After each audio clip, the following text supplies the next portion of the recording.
See that pinto pony heading up the road. CG Rider's got his back most everywhere he goes. Up and down the mountains, all across the plains. Fording ancient rivers is that valiant Jesse James. Jesse was an outlaw, everybody knows. Lightning flashing in his eyes and always on his toes. Then he found a friend to trust, his heart got rearranged. He joined the free-range rodeo as gentle Mr. James. And I usually sang it a little slower than that to bring both of our heart rates down. So that's our courage song. Anytime we needed to be brave, that's what I would sing to him. That's C.G. Rider singing her courage song. C is one of the few people who have completed a continuous saddle voyage of 5,000 miles. And it's a good thing that she had that song, especially in the early days of her trip, because the mounts that she chose for her voyage were, well, imperfect. That was at the start, at least. C stuck with her horses, though, for the whole trip and forged an incredible bond along the way. She's going to tell us more about this bond and how she came up with the songs that she sang to her horses when the going got tough. Let's start with the basics of C's trip. Where did you go? How long were you out? What states did you go through? I started in Northern California, and it was fall and winter was coming. And my main priority was, we got to get out of here. And we were heading for the East Coast, but the passes were closing. So our only real option was to head south.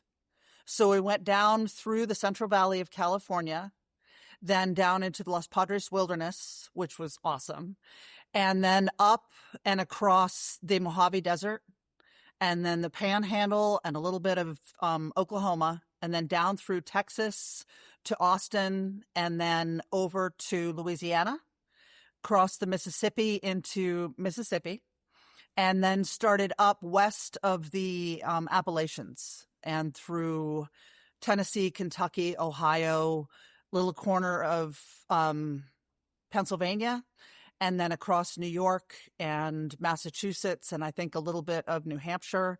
And then we finished the trip up in Maine. And that whole thing took 25 months. And we finished in November. So I'm going to take you back a minute here. There was a woman named Miss Annie Wilkins who rode from Minot, Maine to California about 60 years before my trip. And so I finished in Minot, Maine at her hometown on the day that she left there and led a parade Beautiful. for a big Miss Annie Wilkins, reunion story. So that was the route. And I was doing a lot of riding for the weather and for the water. Those were the two factors because I am not a cold person. I don't want to be riding through a blizzard. That just sounds salacious. And the horses, you can't carry water on a riding horse. You just can't do it. So explain I needed that. Let's talk about the water. What did you do for water? How much do they drink? And let's stop right. Let's just back up even more a moment. Okay. Tell me about Jesse James and St. Feinhorn. So Jesse started this whole thing. I've wanted to do something like this since I was 6 years old and completely obsessed with Little House on the Prairie, that book series. I read the whole thing, I think, 9 times. Like, I was obsessed. And we were living in Illinois at the time, and there were no horses. And my dad got a job at a place called Sky Ranch down in Texas, which was a summer camp. And so for 8 years, summers and weekends, I was in heaven in East Texas at a ranch camp. And we had 40 horses, and a lot of them were auction horses. And so at a certain point, we got a little covered wagon, and I had a little pony, and my mom sewed me a hoop skirt and a sunbonnet, and I would dress up like Little House on the Prairie because I wanted to be Laura Ingalls Wilder, and I would drive my sister and I to church. What a great mom. It was amazing. Yeah. Awesome. Well, and both of them being so brave I think I was 12, my sister would have been 10.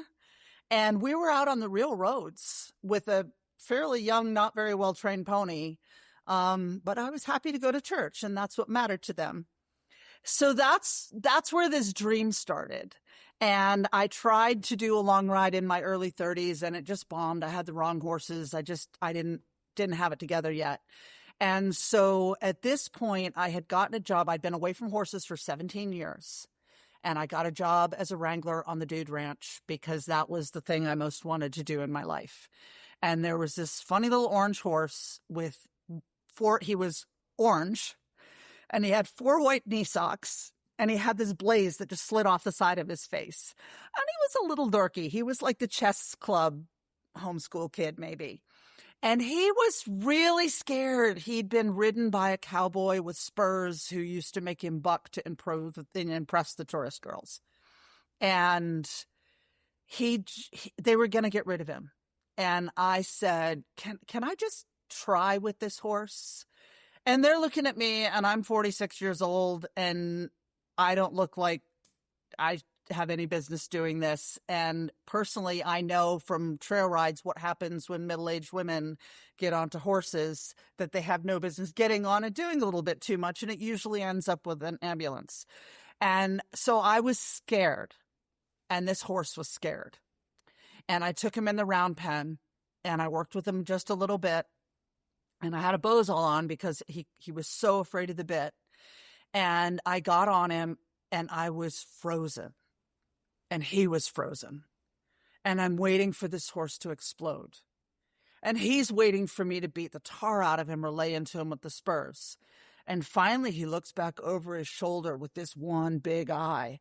And I realize he's as scared as I am. And I take a deep breath, and he takes a deep breath. And we're like, okay.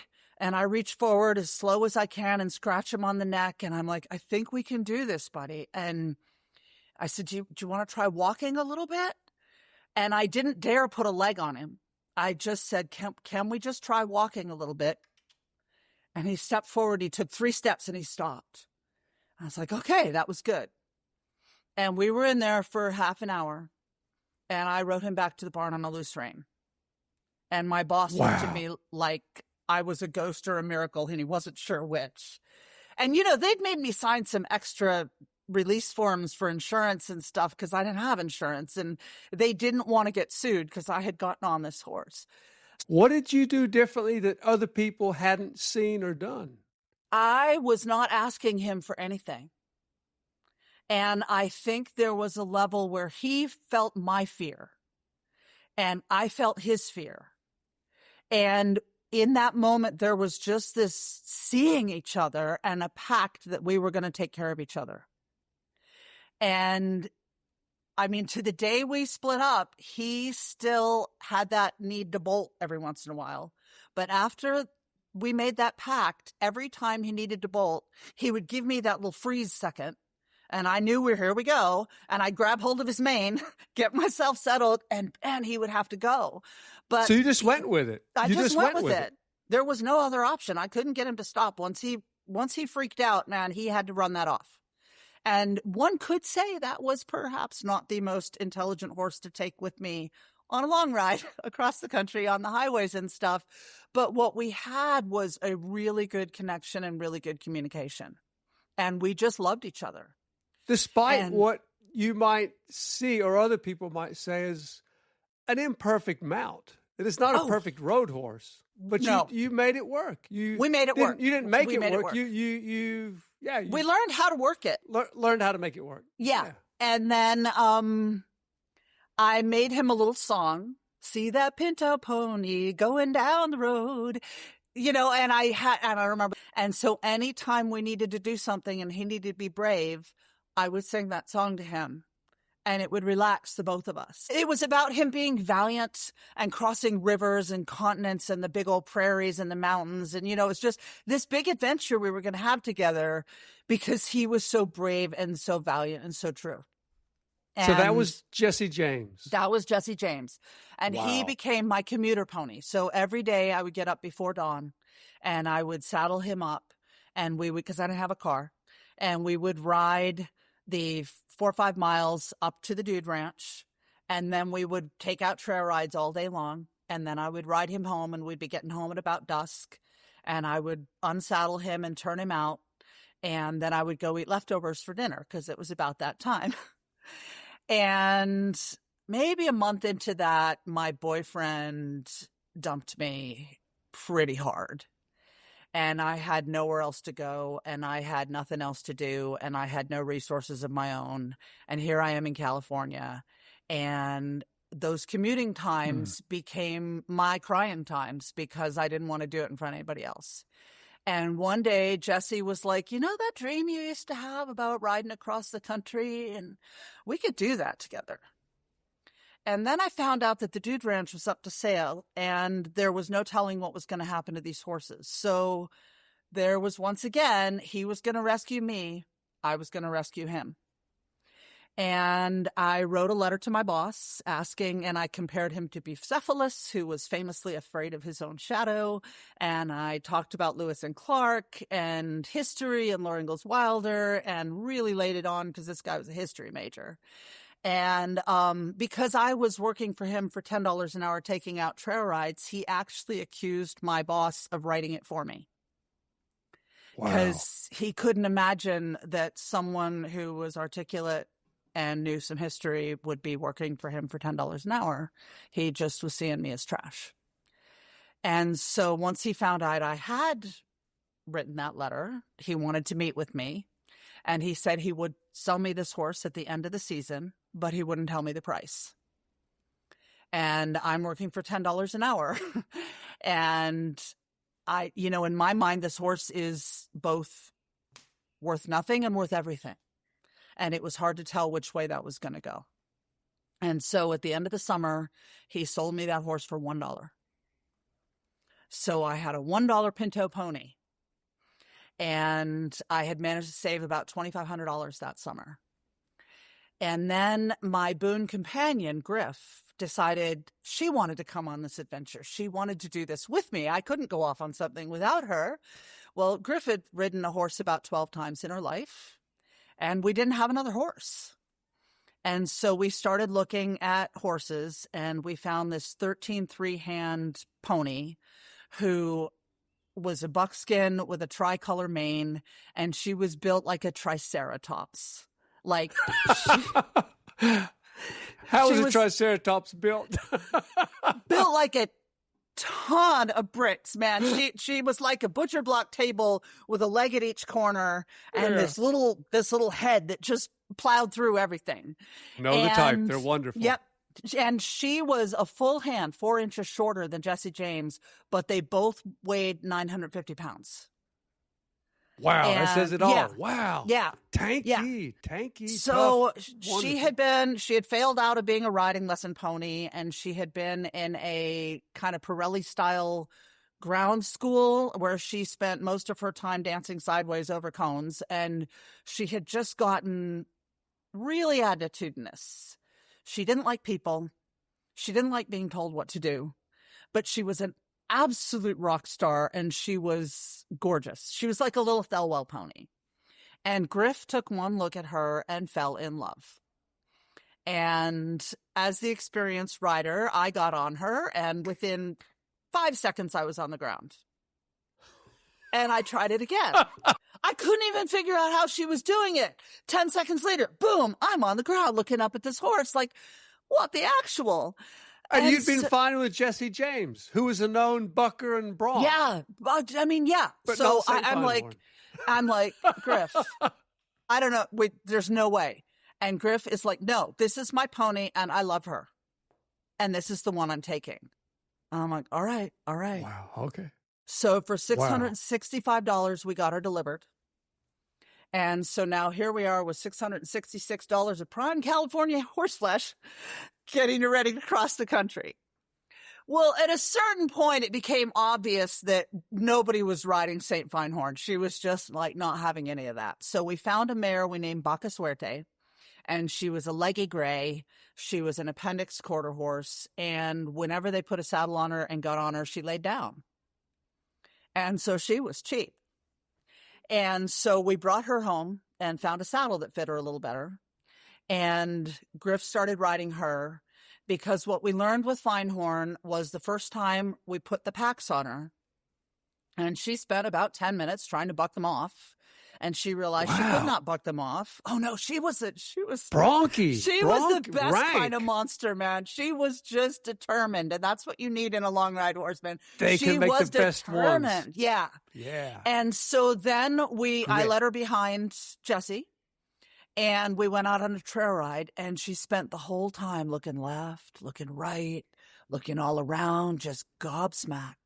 And she came back in the best mood. She was just like, oh, yeah, I have found my calling. Yeah, more of this. No stepping over cones. No more of that. No more of that. No little kids on me. Like, I have found my calling. Nobody yanking at my mouth. I'm going to be your pack pony. And we were like, okay, we're going to go. So we left with the three of them. And what is the first day like? The first day was a nightmare. We were planning optimistically 15, 20 miles a day. So it was going to be 20 miles to the ocean, and we were going to do that in 2 days, not a problem, and then head back. And the first day first it took us till 1 o'clock, from dawn to 1 o'clock to get packed. I had learned the diamond hitch the night before because I'd never actually packed a horse before. Someone had handmade our pack saddle for Feinhorn, and we didn't actually notice, but it was not quite symmetrical. And we didn't understand that when you balance your packs, they need to be within a few ounces, not within a few pounds. That's right. Or they slide off. They tip. And so I had 2 big dry bag backpacks that I had left over from canoe trips. And so that's what we're packing in because I figured, waterproof is good. And so we had one on each side and we had a bunch of stuff piled on top. And, I'd look back and sure enough, the packs are sliding sideways and we'd stop and we'd and I hadn't figured out any of why it was happening. It was just, then we'd repack and then it would slide off and we'd have to stop and repack. And we also didn't really have much in the way of maps. So what year was this? This was 2011. Okay. And we left. And you were navigating with maps. We were with paper maps. And we had the Delorme Atlas and Gazetteer. That's what we were using. And I had ordered one.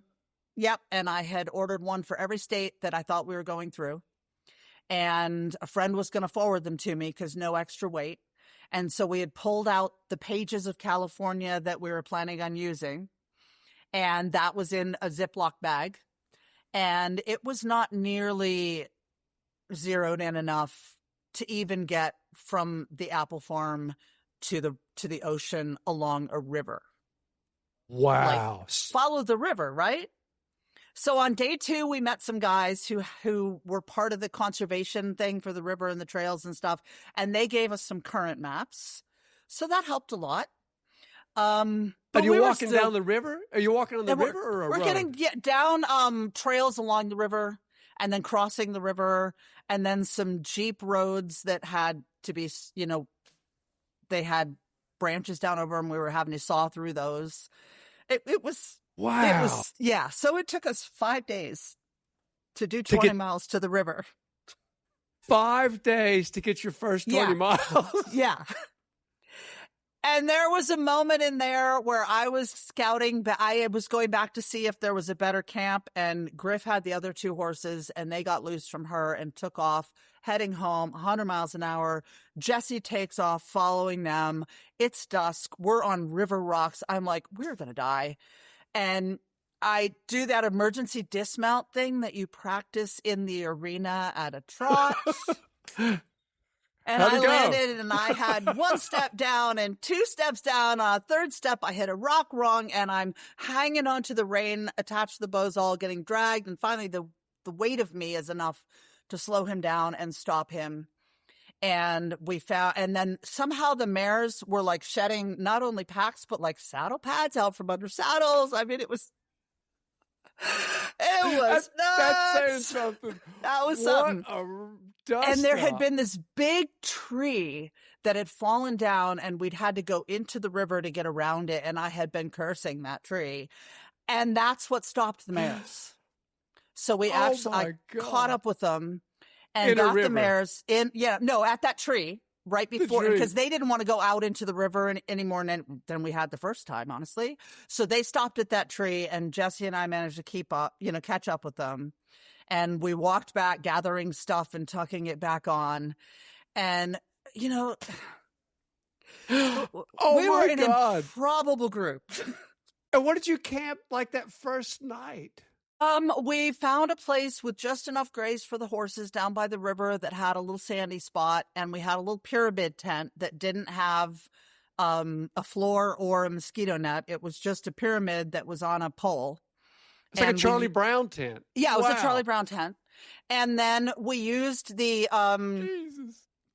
mantee as our ground cloth and then curved the edges up, so we had a windbreak. So explain what a mantee is. A mantee is a canvas cover that you put over your pack and tuck it all in before you do the diamond hitch.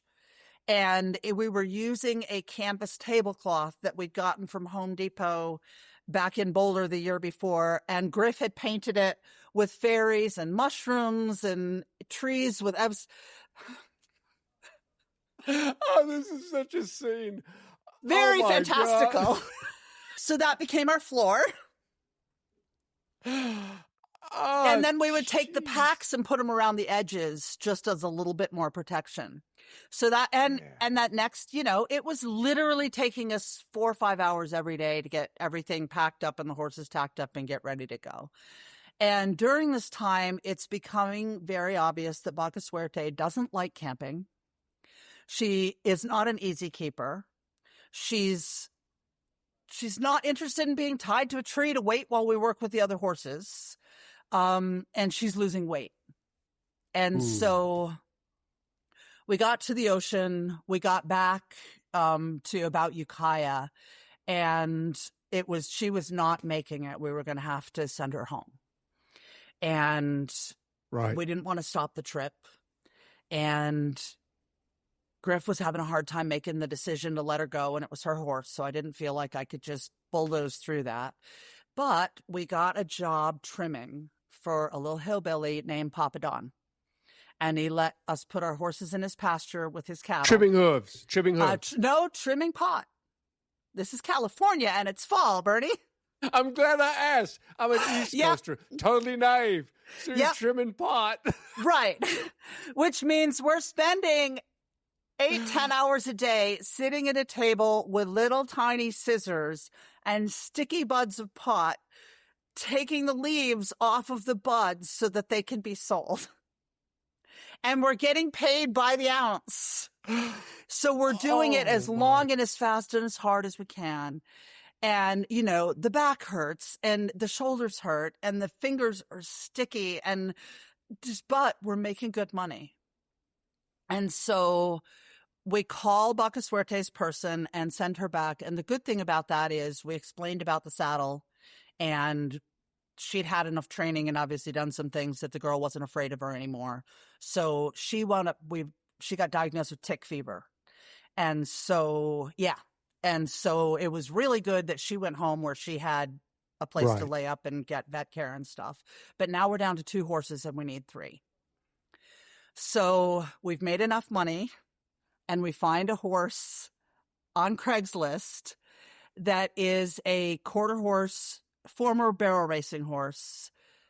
She's weaning her foal. And I'm sorry to laugh, but Jesus Christ. And the reason she was being sold is because she had been at a rodeo and somebody had gotten a little rough with her trying to sort her out, and she reared up and went over backwards and fractured that woman, and she was in a coma for a few months and almost died. So nobody had been riding her, and they made us promise we weren't going to ride her. We were only going to use her as a pack horse. So now we have 2 pack horses and 1 riding horse, and that isn't exactly how it's supposed to be. And I felt guilty about riding while Griff was walking. So that next stretch, I'm walking down the road leading Jesse and and Cowgirl behind him, the bay mare. And then Griff was leading Feinhorn with the packs, which were still sliding off sideways at any given minute. And we're riding down the highway. And we see a woman who is middle-aged and voluptuous and beautiful, loading the back of her pickup truck with firewood. And her name is Sherry Justice, and it turns out she's a long rider magnet, and we are literally the fourth long riders or long drivers that she has found. Wow. So let me jump in and explain, what is a long rider? Okay, so a long rider, which we were not yet, but we're aspiring, is someone who has done 1,000 miles of cross-country travel on a horse without a support crew. So you're out there, just you and the horse, figuring out how to make it work. And some people have pack horses, some people don't, but it's that 1,000-mile mark that you've been out there for 1,000 miles with the horse crossing the country. And it's been going on for a really long time. There's some super famous, wonderful long riders like Oscar Wilde, for instance. Really? Yeah. I didn't know that. Yeah. Wow. And now I've lost a name, but the guy who wrote Gulliver's Travels, Jonathan Swift, maybe? Might be wrong. That's right. Yeah. Jonathan Swift. Right. He actually got that idea on a long ride. Miss That's Annie fascinating. Wilkins. Right. Miss Annie Wilkins, who had done this 60 years before me. She was a long rider. I didn't know there was a Long Riders Guild yet. I had no idea. I was still out there going, I'm just going to make this up as I go. You know, I know it's weird, but I'll figure it out. Yeah. And so you meet, so this lady, so Sherry Justice picked us up and took us home and found us a place to stay. And her son had an old pack saddle. And so we swapped out pack saddles. And she basically said, you girls are long riders, not long walkers. We got to get you up on those horses.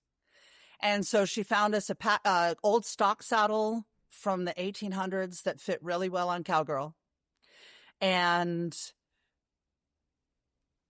she gave us the confidence, is really a lot of it. She believed in us and recognized us and gave us some validity in our own hearts that we were part of an elite group. We were not just posers and we could do this. And she was going to help us make that happen.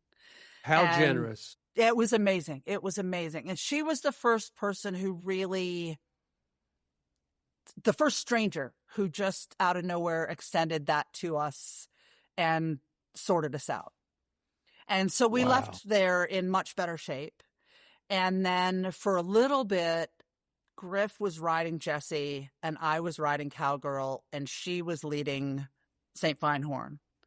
Because St. Feinhorn and Griff were in love the way Jessie and I were in love. Feinhorn was just going to follow her anywhere. And so, and I got to tell you a little story about Feinhorn. We were camping and we would just turn her loose to graze, because as long as you have one of your horses tethered, the other horses aren't likely to leave. And Jessie was the heart of the herd. So we had him tethered and the mares were free to wander a little bit. And Feinhorn came over and she's nosing around camp, and all of a sudden it's time to make dinner and I'm trying to light the stove and the lighter is gone. And we're looking everywhere. I mean, we're spending 5 minutes looking for the lighter. And all of a sudden we see Feinhorn standing there and she's got this look on her face. And I was like, Feinhorn, did you take the lighter? And she drops it out of her mouth. And she sticks her little nose up in the air like Fleming, showing her teeth. And that became Feinhorn laughing. And so she sticks her big long nose right up in the air like a tapir or something. And so a lot of the trip, Feinhorn was that comic relief of being a little punk, but in a really funny way and breaking the tension. And then she would do her little Fleming thing and stick her nose in the air. We knew she was laughing at us. All is forgiven. All is forgiven. Yep, we can go on now. And you know, she did things that made me furious, but she never did anything that put my life in danger. She was careful that way. She was the smartest. Very fine line. Very fine line. Very fine line. Yep. Smartest pony I've ever met. She was amazing. So go ahead. So now we're going down the Central Valley. And it's like, here we are backstage at the apocalypse. And it's the off season. And there's almost nothing to eat. And we're finding places to stop. And we find out that almost all of the alfalfa, which is what's being grown there, is bought by these big hay collectives and shipped over to China and Japan for the Kobe beef. So it's hard to find a bale of hay. But they're growing it everywhere. They're growing it everywhere. Hay. Yeah. Yeah. But people were being super generous, and they were giving us hay. They were letting us spend the night. They were inviting us in for a meal. They were giving us permission to camp. And so, and parts of the Central Valley, as we learned, used to be a giant lake, like as big as the Great Lakes. Really? They don't teach you that in school, right? I never knew. And I never did either. And when people started telling me that, I'm like, no. They're taking the piss. I'm green, but I wasn't born yesterday.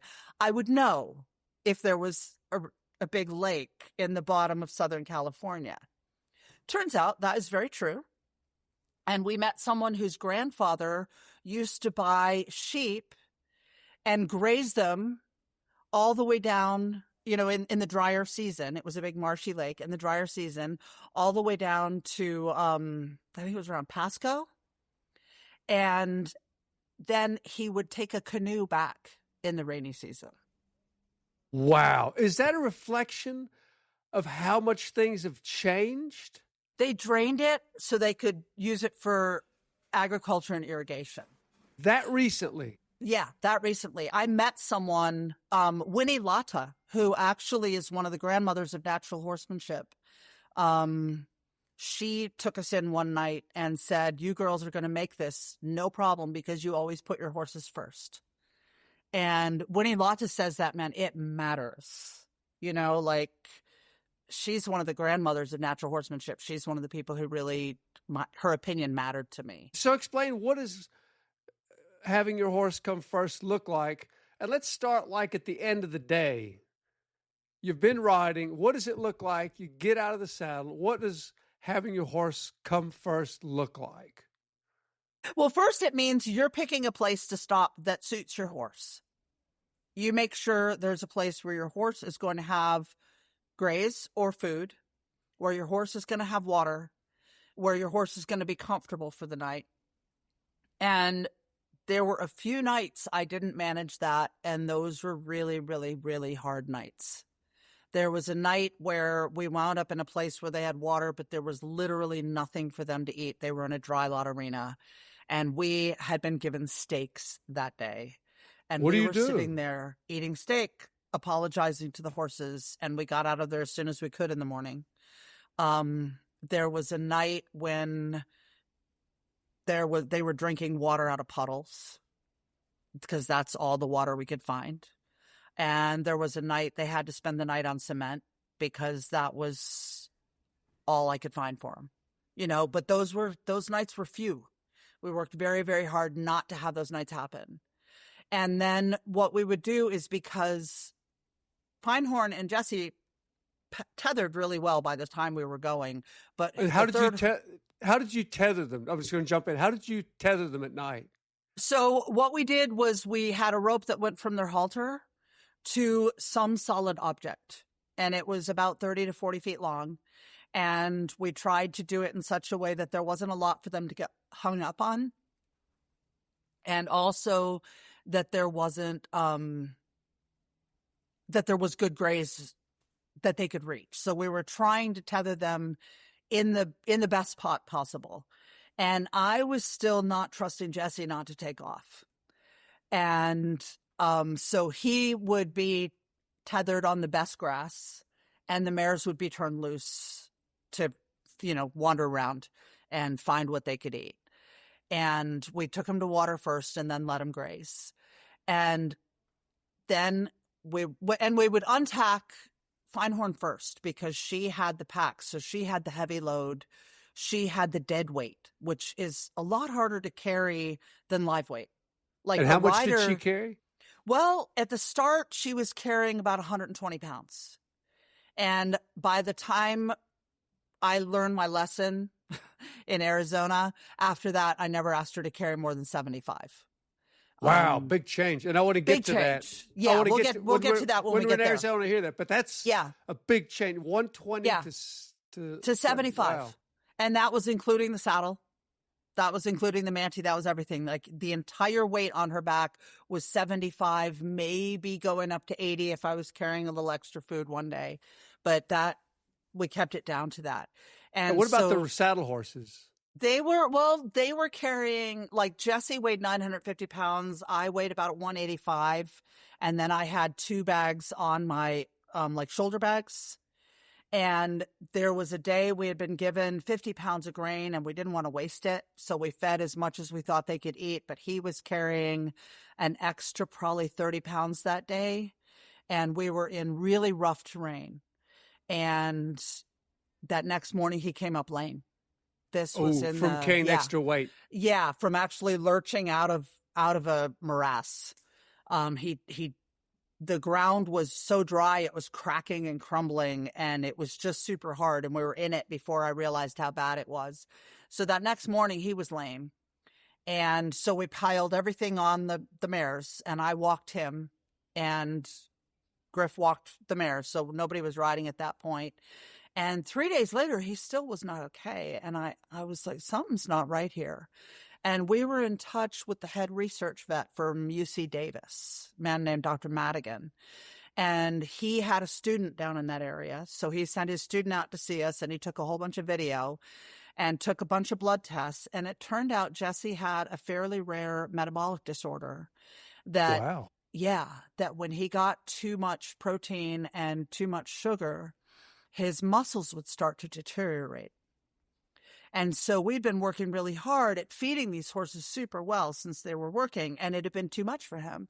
And so his prescription was exercise every day, keep him in solid work, and feed him crap hay. He can't have alfalfa. He can't have cob. He can't have sweet feed. He's on crap hay and regular work. And for several weeks, I walked down the road with that horse, and I walked blisters into the bottom of my feet that were as big as my hand. And then you continued the trip, or you just stopped? No, we had to continue the trip. Partly because I just walked. Because the vet said he's going to do better if you keep him moving. Just don't make him carry anything. And so then and we were walking the shortest days we could get away with. But the truth is you can't stop till somebody gives you permission. And so you walk until you find someone willing to take you in. And what does that feel like when you're walking along, you haven't lined anything up, you don't know where you're going to stay, and it's getting dark? Describe that. At the beginning, it was terrifying. And I will say that I was trying really hard, even in the winter, not to wait until it was getting dark before we tried to find a place to stop, because I didn't want to be walking down the road at dark. And at that point, I will admit I had a secret weapon, which is Griff. She was young and beautiful and, 24 years younger than I was. And she would walk up to the people's porch on our all behalf as I stood in the background with the horses, because people instinctively wanted to take care of her. She was obviously not a threat. And so during the first section of the ride when we were together, that was her part of it. She would knock on, would she just walk up to a door? She would walk up to, we would kind of be going along trying to find some place that looked like there was a possibility of a place for the ponies. So we were looking for a pasture, a paddock, a lawn that was maybe really green and lush looking. We were looking for any sort of place that looked like we were looking for a barn. We were looking for people with livestock because they would have feed.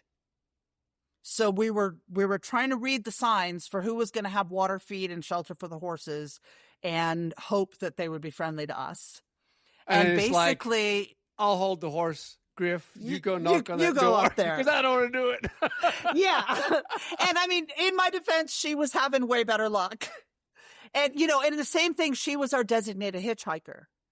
And there was a part of me that was like, I should not be sending her out. This is dangerous. I should do this. But the truth is, I'm 6 feet tall. I'm almost 200 pounds. I'm not the most feminine-faced person. And me standing on the side of the road with my thumb out was all damn day.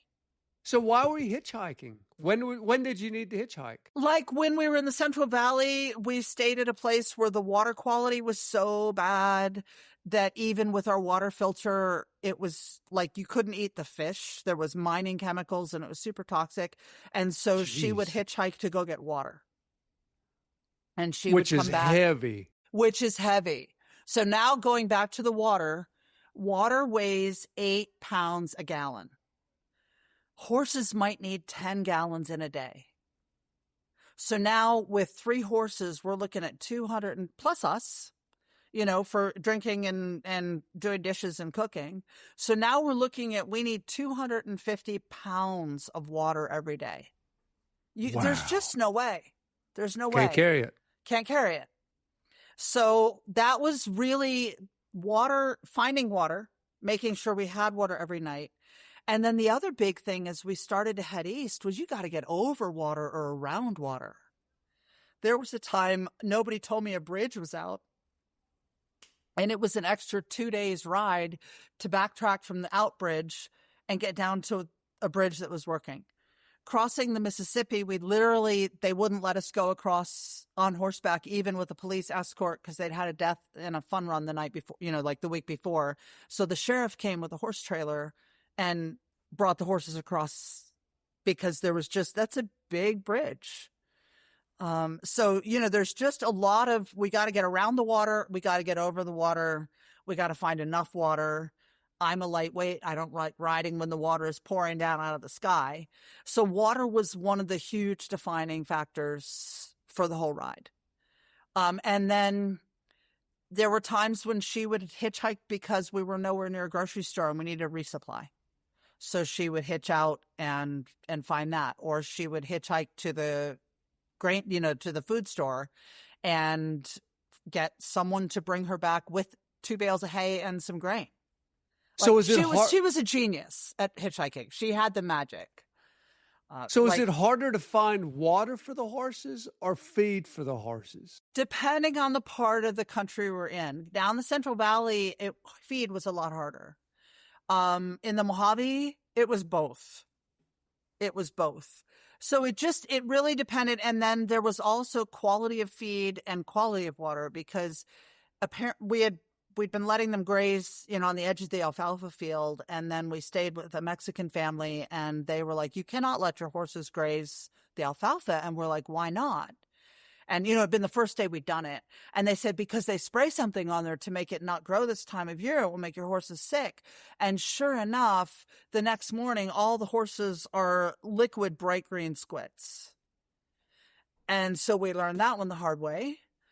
Wow. But the amount of toxin was crazy, the poison.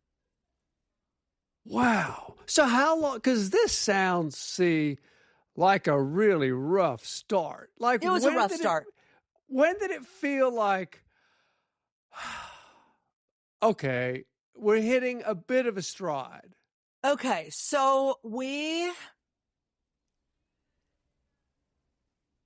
I'm going to give you one story before that. It's Christmas. It's 2 nights before Christmas. So it's December 23rd.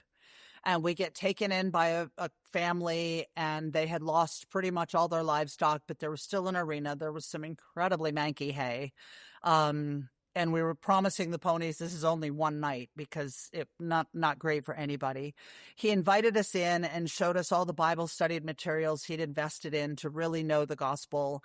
And you could tell that his wife and his mother-in-law were not pleased that he had invited us in. But he was doing his duty. And then he was taking us in his truck down ahead of time to see where we might be able to spend the next night at it wasn't a park. It was just some sort of a, I can't remember. It was like a campground area, but state sponsored. And Kofi National Wildlife Refuge. And so we're looking for another horse because we're getting ready to go into the wilderness. And he's going on and on about you can't trust horse people and you're going to get scammed and you're not going to be able to. I mean, it was like doom and gloom and, just trying to put the fear into us is really what it was. And finally, being a preacher's daughter, I came out with, God has not given us a spirit of fear, but of joy and of power and of strength and of a sound mind. And, shut him right up. But then he didn't talk to us the whole rest of the time. But there was a thing where one of the biggest things was overcoming fear and then not letting other people reinfect us. Because from the outside, from an objective, logical perspective, 2 women out alone like this on the roads in this country is scary, dangerous to the point of insanity. And, the whole time I never met a bad guy.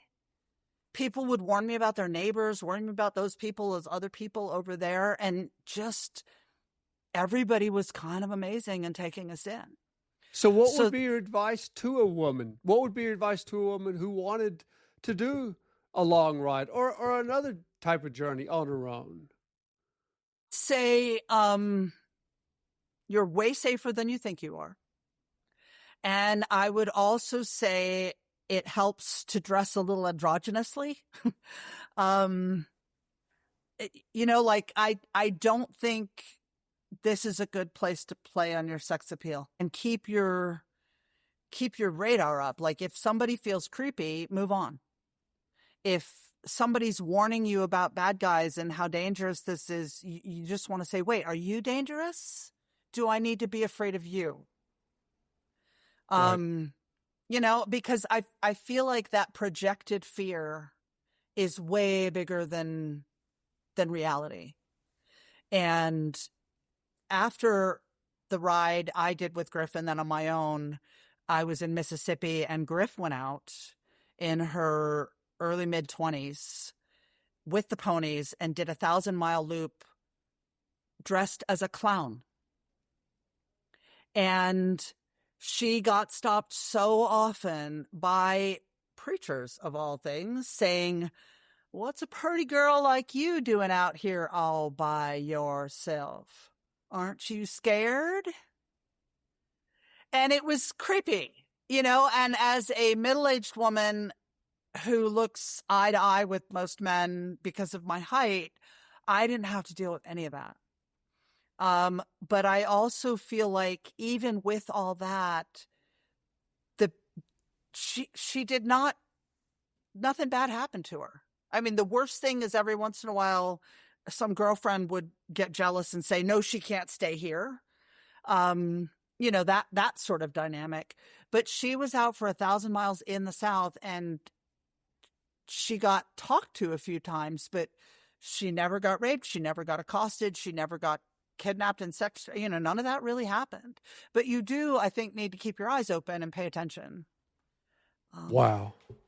So then we got down to, we were getting ready to go into the Los Padres Wilderness, and we were doing a 2.5-week section that was going to be in the wilderness with no possibility of resupply.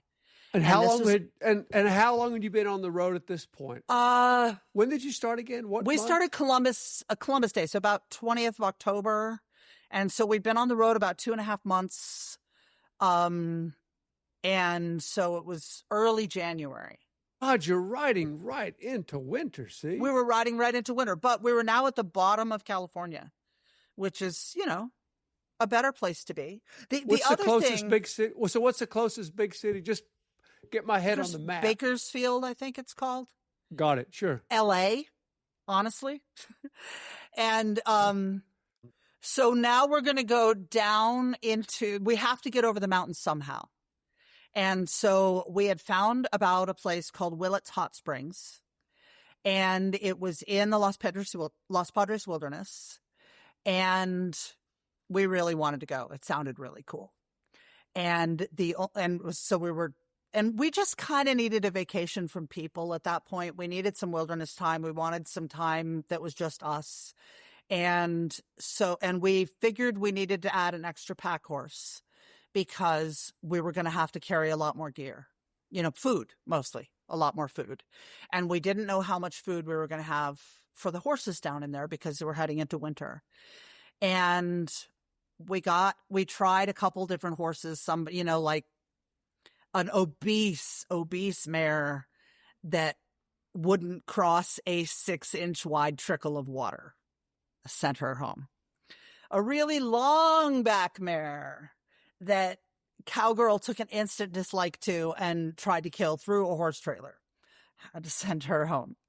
So finally we get a call from a man who came from Yemen, and he was going home to spend some time with his family, and he had a horse that he was going to give us.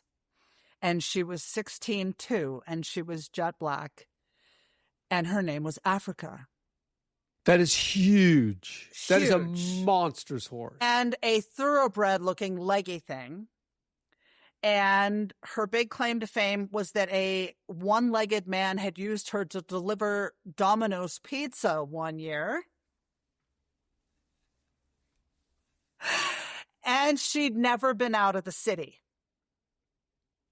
So I went to see her, and I decided she would probably work, and she had shoes on.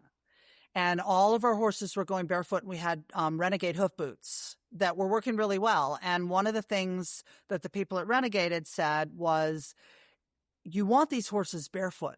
Horses are designed to go barefoot. There's some terrain where, yes, it's helpful to have the boots, but these are like training wheels. You don't want to keep them on all the time. And so we were working with that, and we getting mostly barefoot with the horses. And here we have this mare who's a city girl and a bit of a princess, and she's got shoes on. And we go to pick her up, and I have to ride her back to where the other horses are, and it's 15 miles, so that's a day's ride for us. And I get her saddled up, and I've got her in a snaffle bit because that's what she'd been in a curb bit, but I wasn't going to ride with anything harder than a snaffle. And she had been taught to do the Spanish walk, and she had been taught that when a person gets on, you're going to prance and you're going to dance. And she was never allowed to just simply walk when she was being ridden. And I get on what felt like 1,200 pounds of dynamite. And our hosts and Griff are in a car leading me because a lot of it's cross country and I don't have any idea where I am. And I don't have 2 brain cells to spare for directions. I'm just managing this powder keg I'm riding on. And meanwhile, I'm singing to her because that's going to calm me down and calm her down. And I don't want to be running. So we're trotting, and I'm posting, and we're trotting.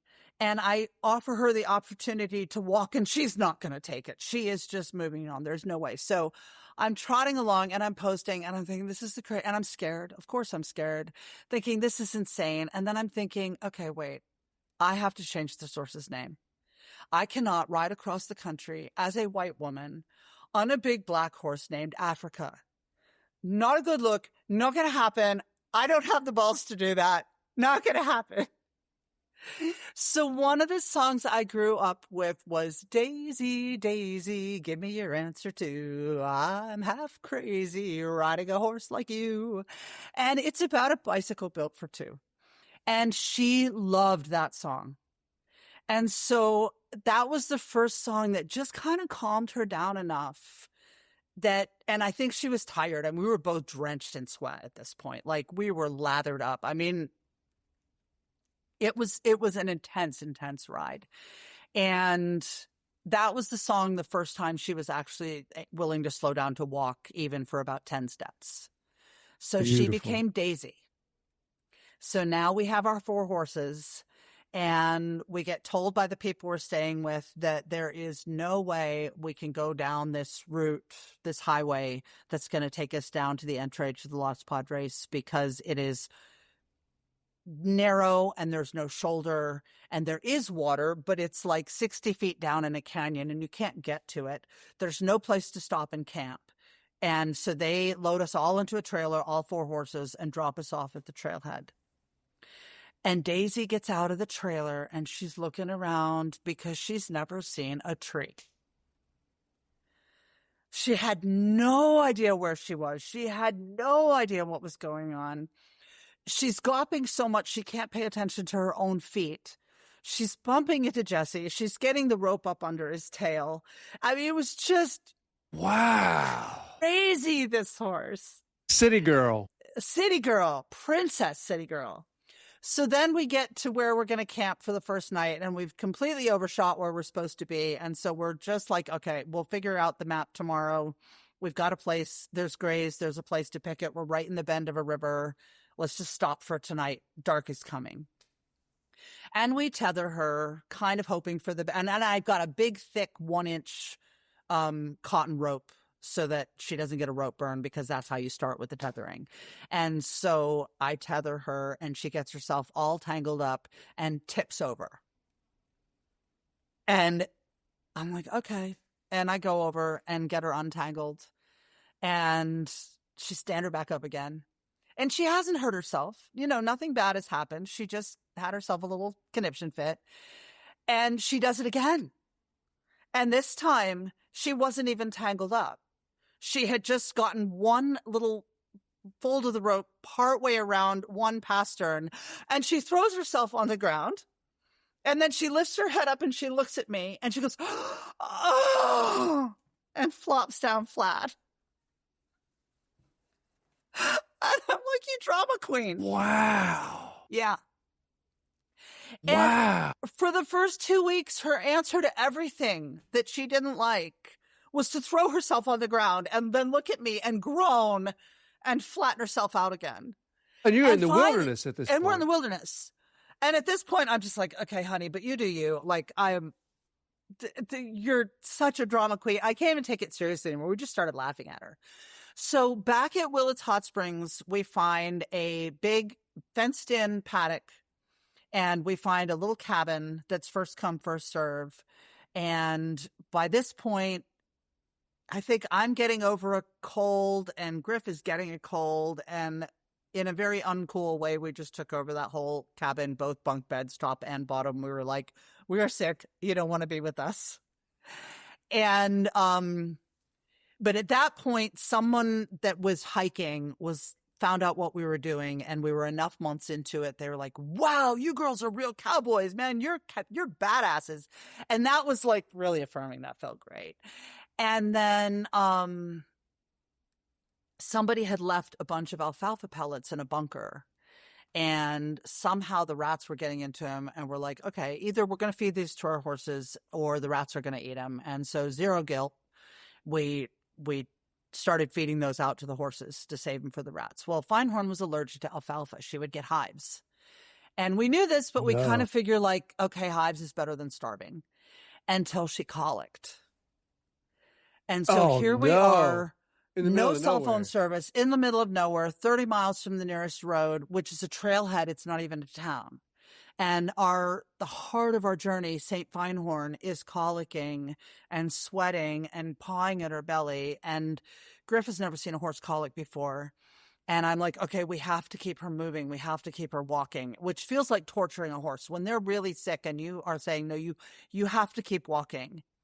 Right, because when they're colicking, their guts are just all... it's horrible. Tied up, it's seized up. And if you let them lay down and roll, they can get an impaction, and then they're dead. And we didn't have Banamine, which is the drug that's a muscle relaxant that can help. And so we went old school, because in that cabin, someone had left half a bottle of olive oil and a half a bottle of wild turkey. And Feinhorn was a horse who in her better days would eat anything. And so we tilted her head back and dumped those down her throat and kept her walking. And within about an hour, she passed a fowl mass. And then after that, we just let her out to graze and fed the alfalfa to the other 3. So that felt like a close call. Anything at hand. Anything at hand. In a storm. And it worked. That old school remedy absolutely worked. Wow. And by that point, we were using a McClellan as our pack saddle. And so describe a McClellan. Okay, so a McClellan is the old military saddle. And this was back in the days before the $500 hammers.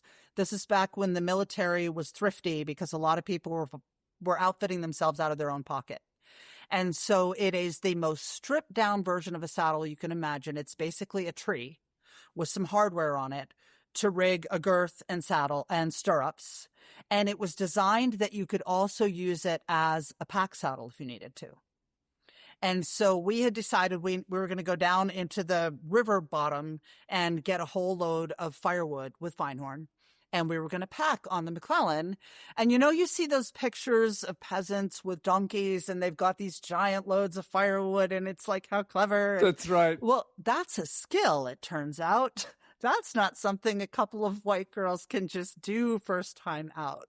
Why? So, well, we figured out when we got all this firewood and we started tying it into bundles, and we're getting ready to strap it onto Feinhorn, and she's giving a serious stink eye.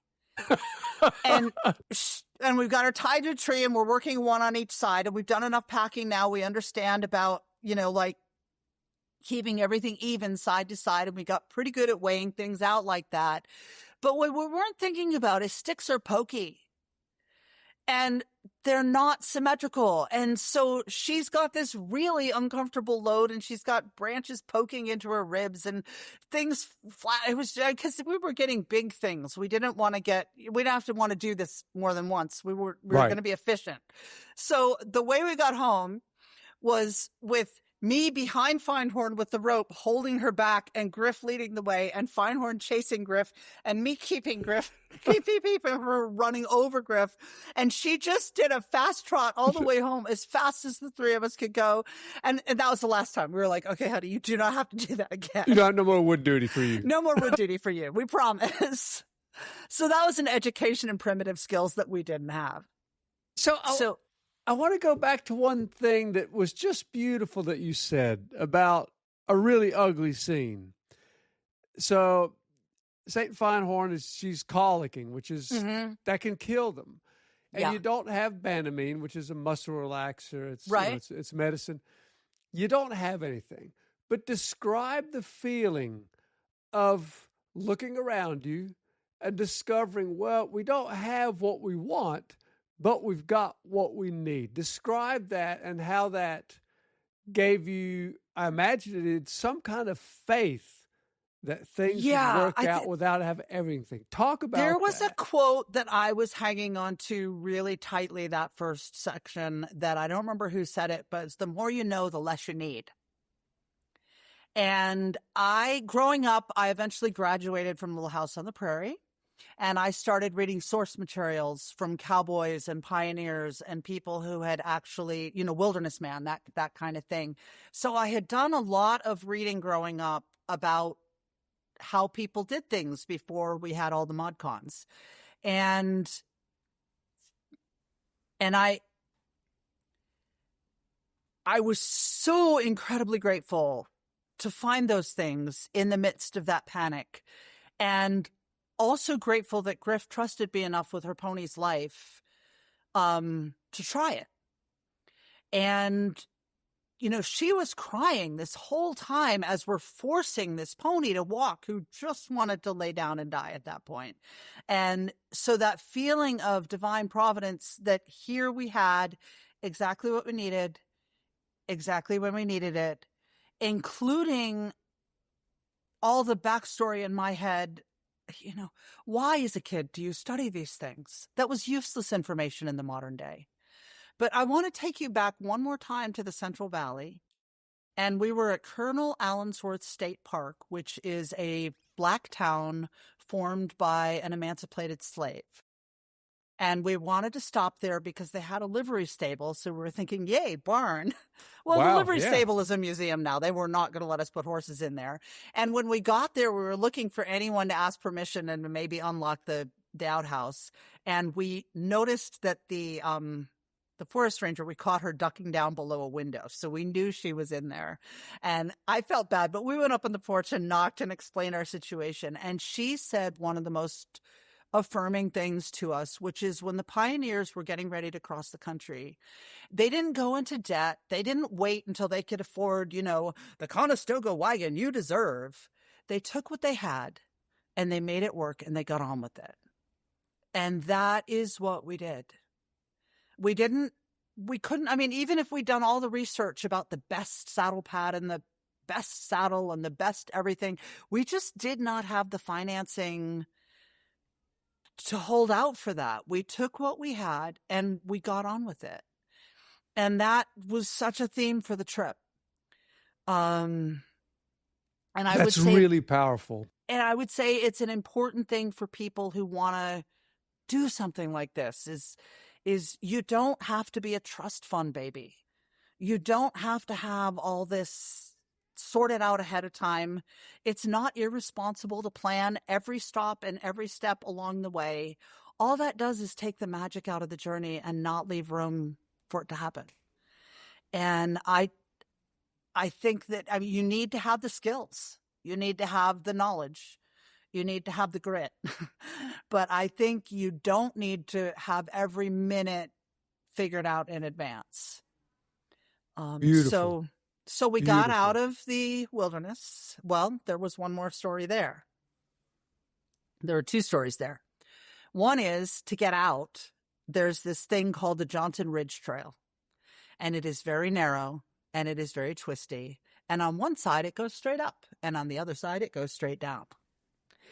And we had been down at the Sespe Hot Springs, and it was a hot river, actually. And at the source, it's hot enough to boil an egg.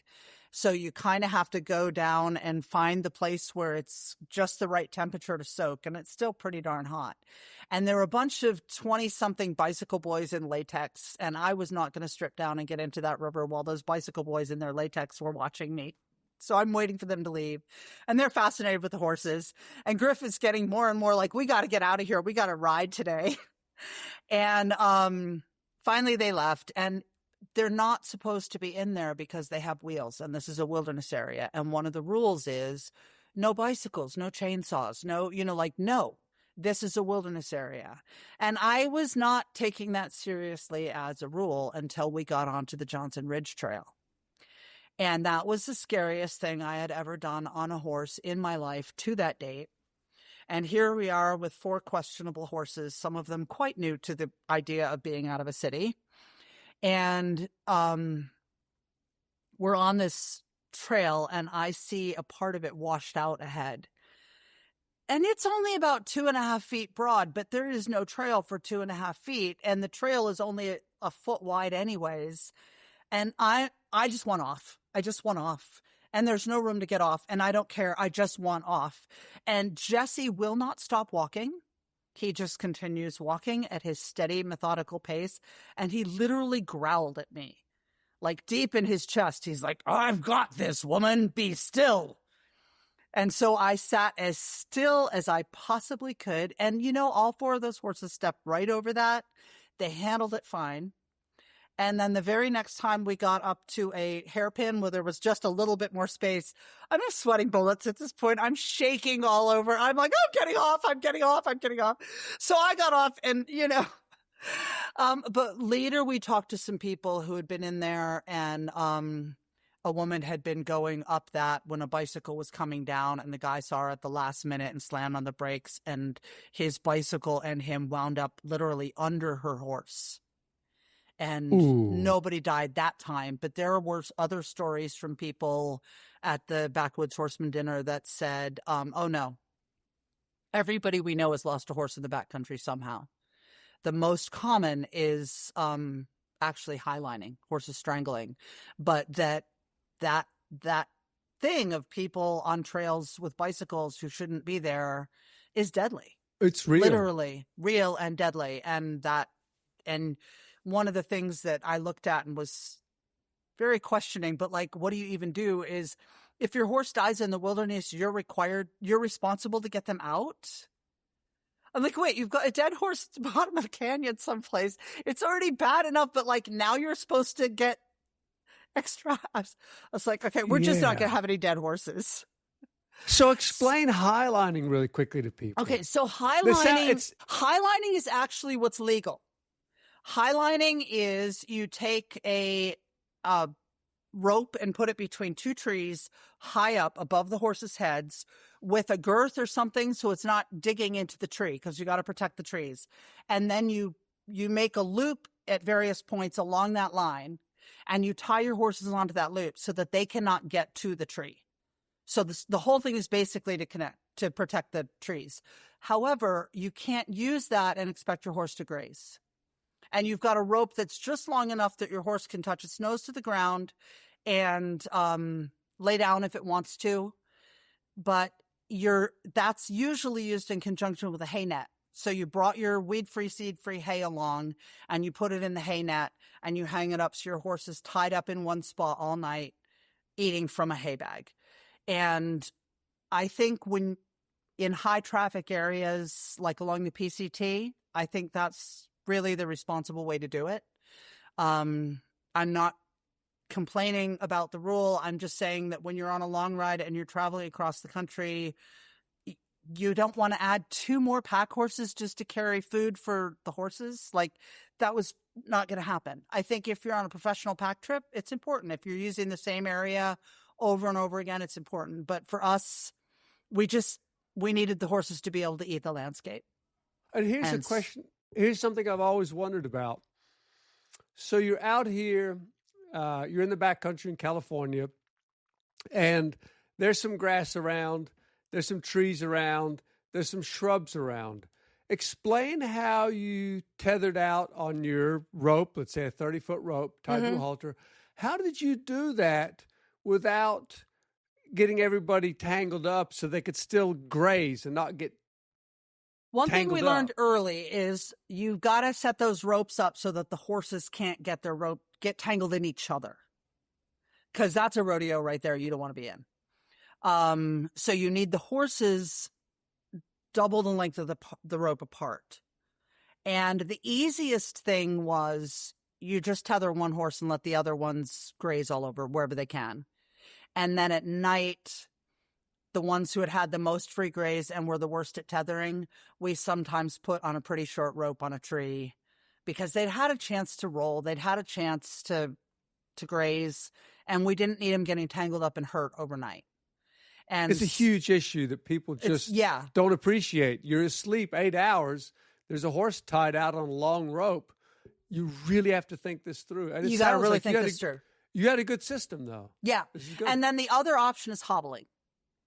How did that work for you? That actually sounds great in theory, but the truth of the matter is horses can canter with hobbles on.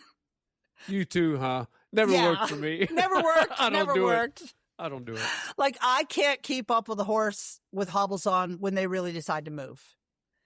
And so I just found that the tethering was a solution for me. And one of the things I have said to people who have asked for long ride advice is teach your horse to tether before you go, because it's going to be kind of a while before you can trust them all night on a tether, because they need to learn how to manage that rope, how to get out of those loops when they form, how to unwind themselves from a tree. They need to get smart about that rope before you can sleep and let them handle it on their own. Did you ever try tethering from a front foot? No, but that's going to be, so my friend Jen has done that the whole time. And I fully agree that that's actually better, in part because it gets the horse's head naked. So their face gets a break.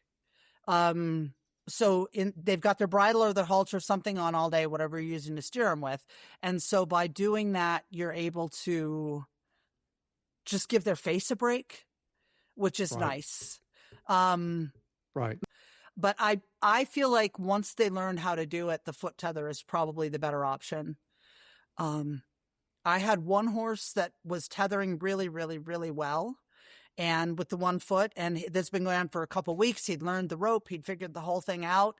And then his girlfriend left, and he saw her walking down the road, and he instantly forgot that he was tethered at all and went bolting after her, hit the end of the rope, and did this giant somersault, landed flat out. I was like, I've just killed my horse.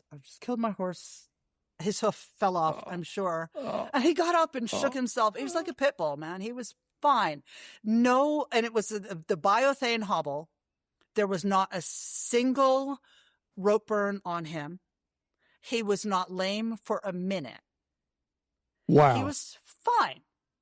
And I wouldn't want to repeat that ever. I mean, talk about heart stopping, but it was a lesson in the benefits of that over, maybe getting their neck out of joint or something. Could be a neck injury. Could be a massive neck injury, which is a lot more serious, actually. Yeah.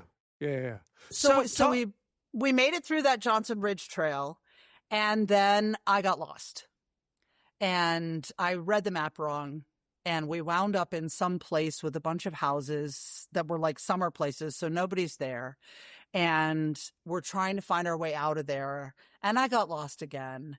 And we wind up kind of sliding on our asses down this big rock slant wall. It was really steep. And we've got 3 barefoot horses, and we've got Princess Daisy with her shiny shoes on.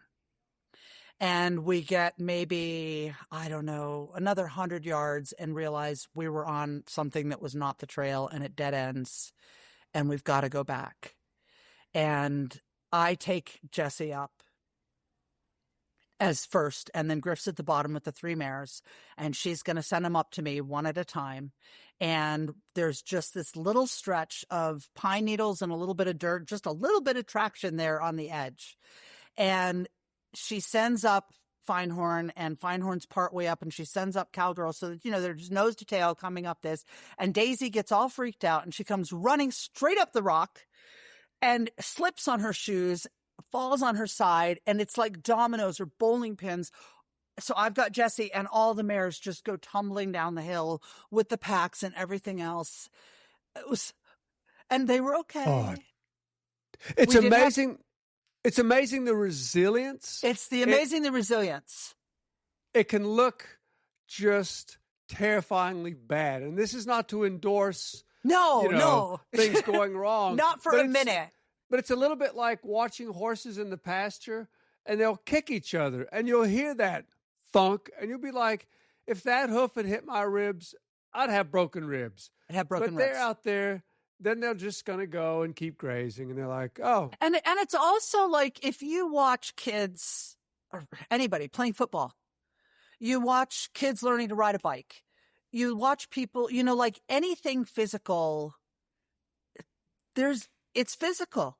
You can't learn ballet without getting blisters and calluses. You just aren't going to do it. And the idea that anyone can do a trip like this without your horse ever getting a rope burn, without anything bad ever happening, is just completely unrealistic.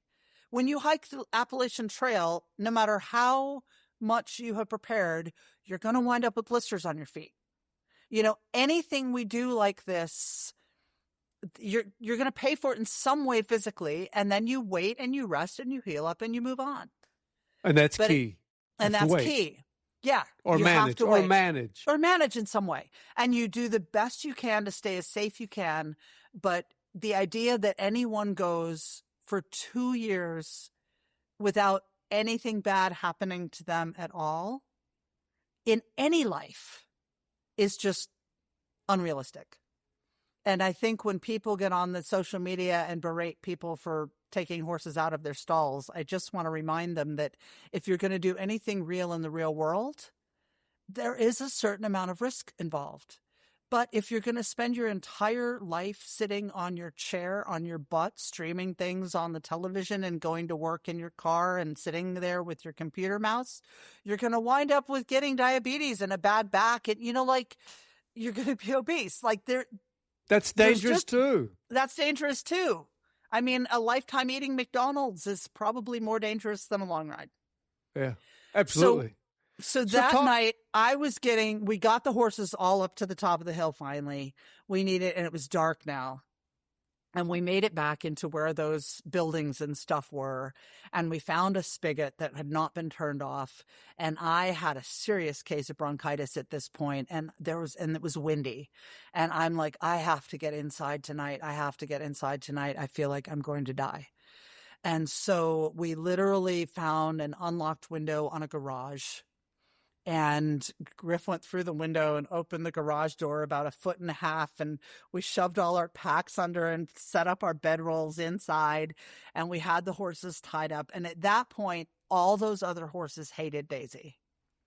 Like, she was not safe around them. And they knew it. And they were going to school her.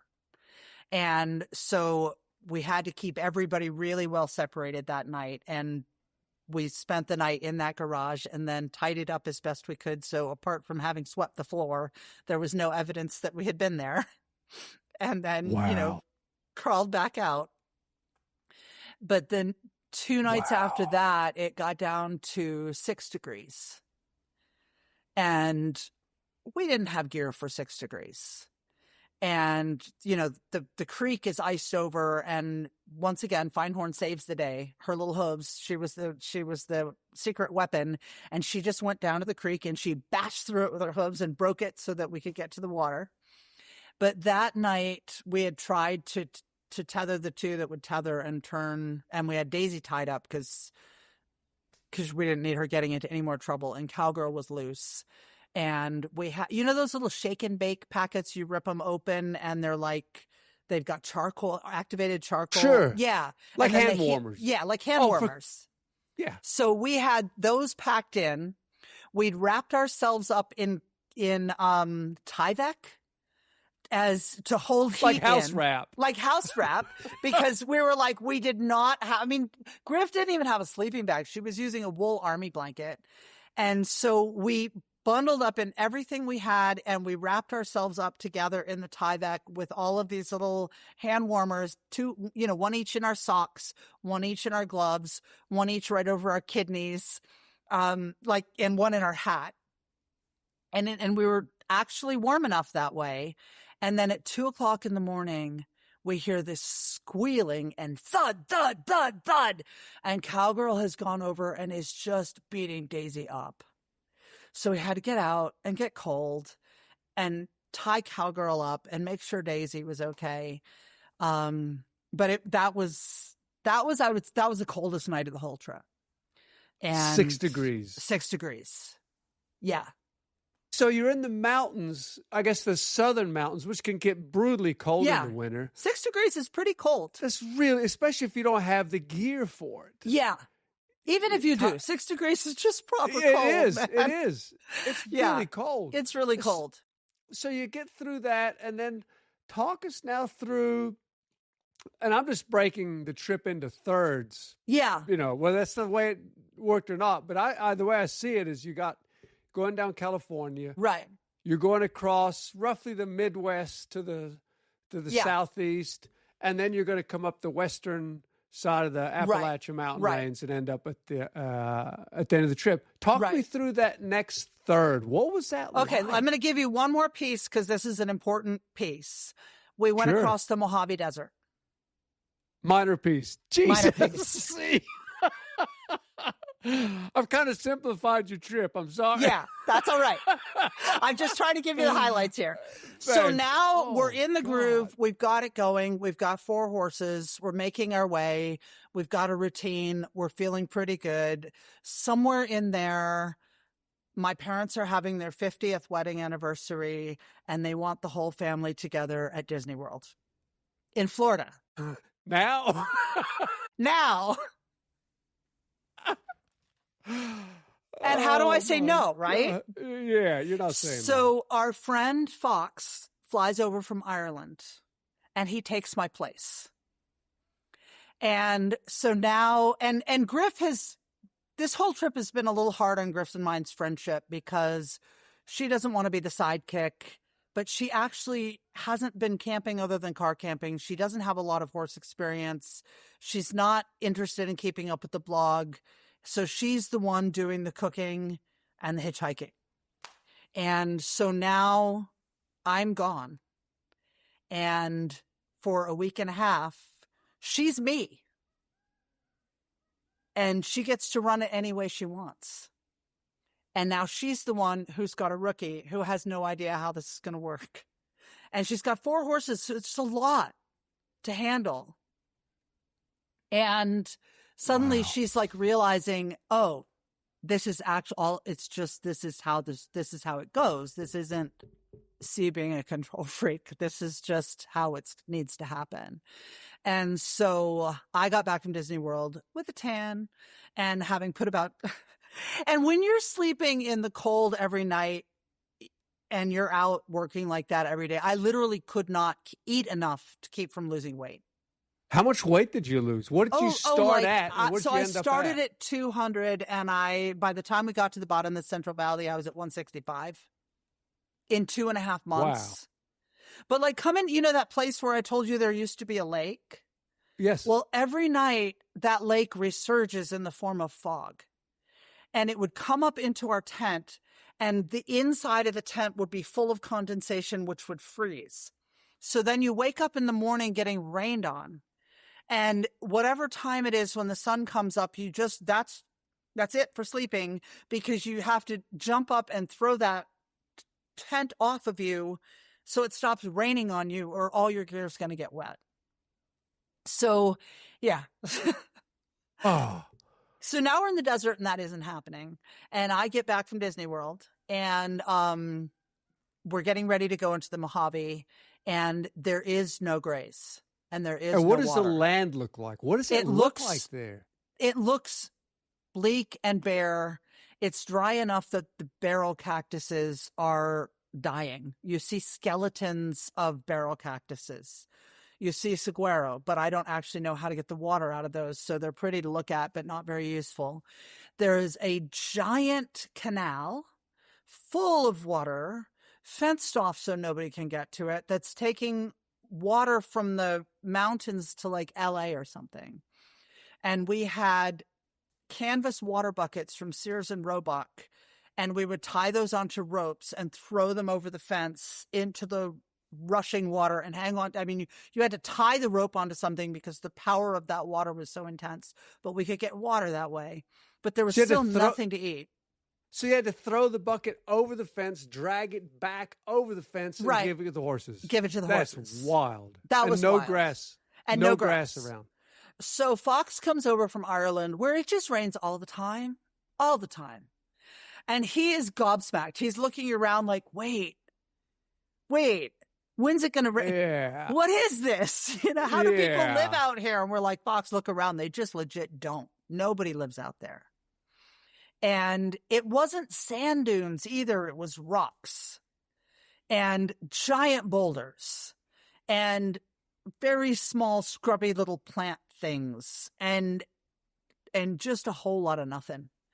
And we're going along this huge, big, long, straight road, and Fox shows up. And one of the good things about having the truck along was we put all our gear into the truck, and we were able to trot. So you guys had a truck. So did Fox bring a truck, or someone had a truck? He rented a giant white pickup truck, like I got you. bigger than anything they have in Ireland that isn't a semi. And it was the biggest thing he'd ever driven. And so he had this giant white Ford pickup truck, and he would go to town and he would fill up the water barrels and he would get bales of hay, and then he would drive back. But he had all our gear because you can't trot with a pack horse because it just bangs on him too much. And we wanted to get through this as quickly as possible. So I'm How riding, many miles? How many miles are we talking about? Oh, maybe 150, 200. Ooh. It was days. It was a lot of days. And I'm riding Jessie, and Griff is now on Daisy. And we're trotting, and we're just letting the mares come along loose. And then we have to wait for Fox to get there before we can have lunch, before we can have water, because we're just stripped down to nothing. And and every once in a while, somebody would stop and say, do you girls need water, an apple or something like that? But it wasn't going to help the ponies at all. So we really did need a support vehicle through that thing. I think Lucy Leaf went through there in the 70s, and she was finding occasional water. So there has been some change in the environment there in terms of getting through, because we were just finding nothing. But it was beautiful camping. It was the stars were amazing. It was crisp. There was no fire bans, so we were having campfires every night. We were using sand to wash our dishes because there wasn't enough water to waste. And then every night you would look north and see Las Vegas glowing like some crazy spaceship in the distance. Wow. So it was actually really, really surreal and beautiful, but not horse country. And yet you got through it. And yet we you got through managed it. somehow to Yeah. accommodate the situation and make We it did. through. But we were Adapt. incredibly grateful to Fox at that point for coming and getting us through there. And then the desert ends at the Colorado River, which is the border between Arizona and California. And we were all legal. We had our health certificates. We had up-to-date Coggins. We were completely legal, but I am not a person who likes to deal with official people and red tape. And so we had found a way to get across that river in onto the reservation on a little tiny bridge, which was also just a lot safer than taking the highway. So we get into the Colorado River Indian Tribe reservation, and we're setting up camp for the night. And we realize that Griff's bedroll has bounced out of the back of the truck. And it was just rough. And we were trying to get a whole bunch of stuff sorted. And in there, it's getting more and more obvious that Griff is miserable. She is not having fun. This is not the trip she signed on for. It's just not working. She is done. And finally, one day she comes to me and she said, we're talking to people about living your dream and doing what's in your heart to do. And I'm feeling like such a hypocrite because I'm tagging along on your dream. And it's time for me to go pursue my own dream. And I feel like I'm abandoning you and the ponies and all of the rest of it. But we need to find a way to break this up. And I know I can't handle 4 horses on my own. I can't do it. And I'm scared because I'm missing my best friend. And we haven't been best friending very well on this trip at all. But it's still like going on alone was scary and hard. And her birthday's coming up. And we get to Quartzsite and Fox leaves. And we spend a few days in Quartzsite. And we go and another friend shows up, a guy named Kurt, who had been living up in Oregon and had never really been in the sand before. And he just kept getting his truck stuck because, well, it looked dry.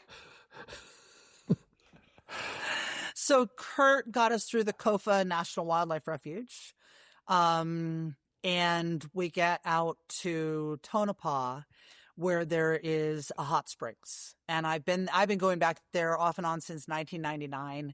And it's just a great place. And they let us camp and they let us put the ponies out in the back. And I got work for a couple of weeks as a massage therapist because their massage therapist had just quit. And so suddenly I had an income, which was good because we were pretty broke.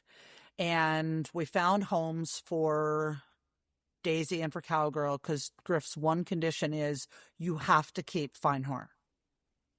I don't care how many horses you take. But she is leaving. She is going because she wants to be a circus performer. She wants to do aerial silks. She wants to be in the circus. She wants to study the circus arts. She is leaving. And as a friend, I have to figure out how we can make this happen to where it's going to work out for both of us. You're a good friend. When the trailer came to get the mares, Jesse was tied to a tree and with a pretty stout rope. And as that trailer went down the road, he screamed and reared up and broke that rope.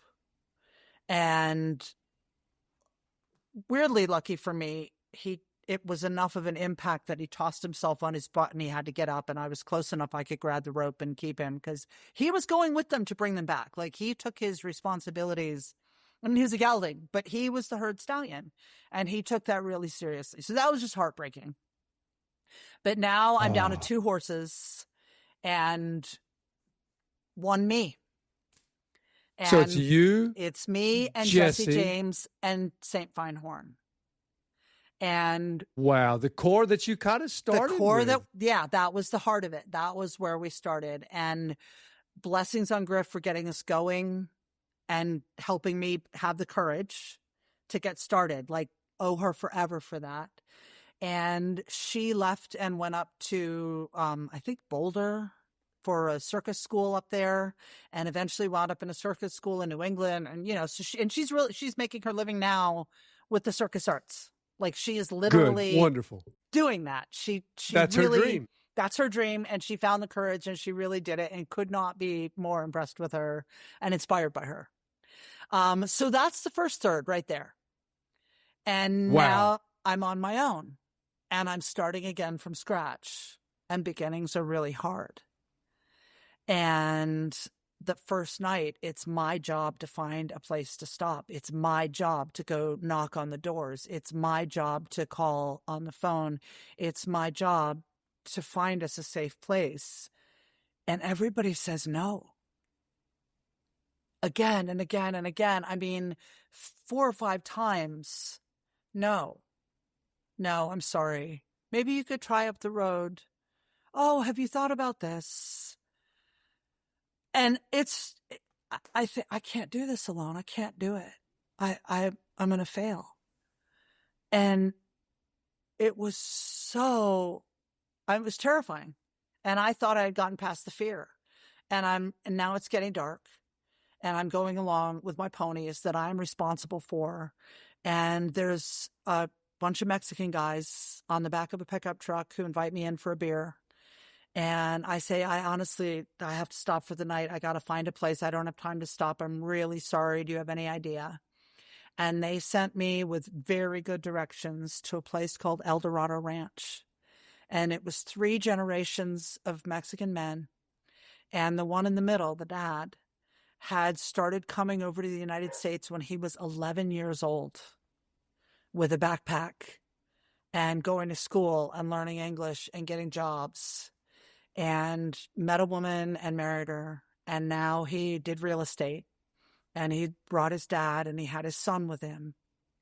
And they had this place called Silverado Ranch, and they had, some livestock. Because what they'd found was, and they had this giant 18-wheeler, and what they'd found was there's all this food going to waste. And How? Well, because when it passes its expiration date, it gets thrown away. Oh. And you aren't allowed to feed it to humans, but you're allowed to take it for livestock. So he had the livestock so that he could legally get this food. And a lot of expiration dates are absolutely arbitrary. Like a can of beans, one day it suddenly, come on.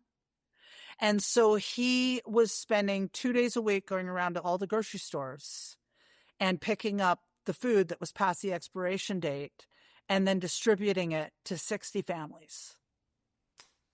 And wow. Yeah. Not pigs, Not families, pigs, humans. families. 60 human families were eating from the stuff that the grocery stores were throwing away. And he gave me a place to spend the night, and they had recently butchered a goat. And so they had a barbecue on the grill and fed me really well and told me their stories and gave me advice about places to stop moving forward.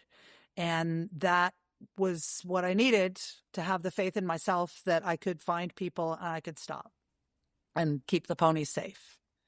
And is that, and I want to just dwell on this point a moment, or go back to it just a moment, where you say Griff left and suddenly your luck turned cold, knocking on doors. Yeah. Is that because you felt a part of you was missing and only she could do that? And is that something you overcame later in the trip, where it was like, I'm getting his results almost as good as Griff?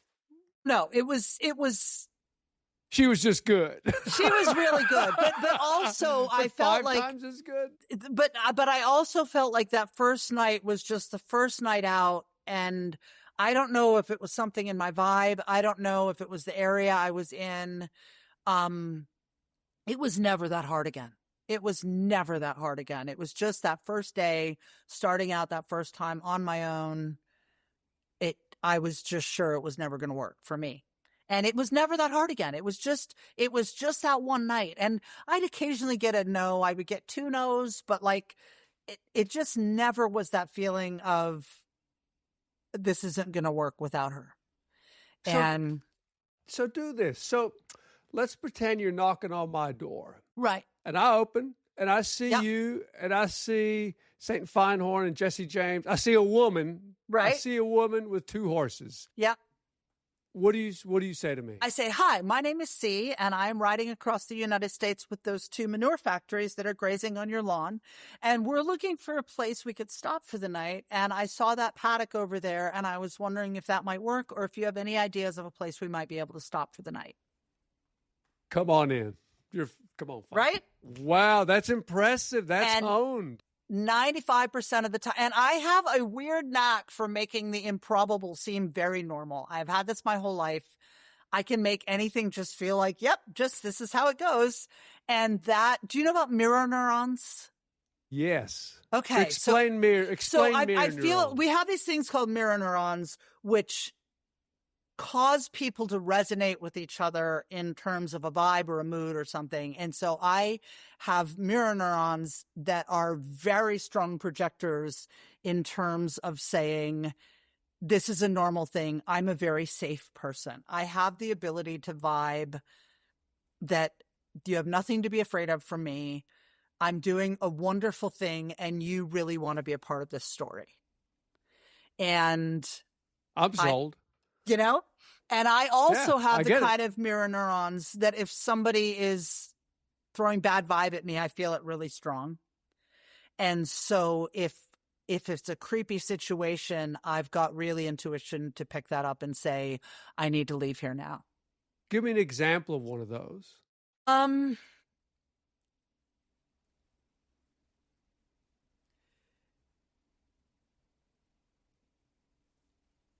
Most of the time I just left.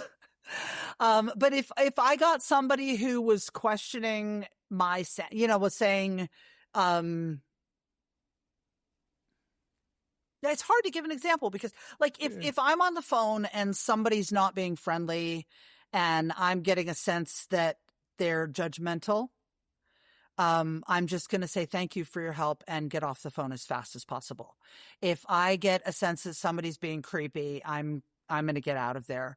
There was one time in Mississippi where I was staying with somebody and I'd been sent by one of his friends. I don't know what was going on there, but it was a perfect situation for the ponies and we needed a break. And it was this beautiful lush pasture with a hill and a pond. And when I first turned the ponies loose, Feinhorn went galloping down that hill and belly flopped into that pond. Man, she just made the biggest old splash and they were so happy and they were running around and coming back to see if I was going to come swimming with them. They were just the happiest I'd seen them in weeks. And I was like, okay. And the next day I go up to the house and I gotten weird vibe off the guy, but it was like, I had my own place. I had a building that used to be, where somebody was raising exotic birds. So it was a big cement warehouse with water and it was easy to sterilize, I suppose. And he had his own house. And I went over the next morning to ask him if we could take a day off. And he was saying yes. At the same time, he was dangling his dongle out the bottom of his shorts. Like it was just, and I was just completely ignoring him because like, honestly, it was beneath my notice and I could not, just whatever. That's pathetic. And I had enough self-confidence in my ability to handle that situation that I did give the ponies their day off there and I stayed 2 nights despite the fact that he was super creepy. But there was not a bathroom in there. And every night I needed to go to the bathroom, he was trying to, like if he heard me come out of there, he's creeping around the corners. Like it was, and that was the only time somebody was overtly creepy like that at me. That's wild because, that's really creepy. And yet, not to be Pollyanna about it, and yet, despite being really creepy, it was safe. It was pathetic, honestly. Really? I was safe. But it was, it was pathetic. It was creepy. Extreme. It was in extremely bad taste. And I mean, I probably outweighed it because the ponies were so happy. They really needed a break that day. And I outweighed him by probably 50 pounds. And, and I had enough confidence in my own ability to handle that situation.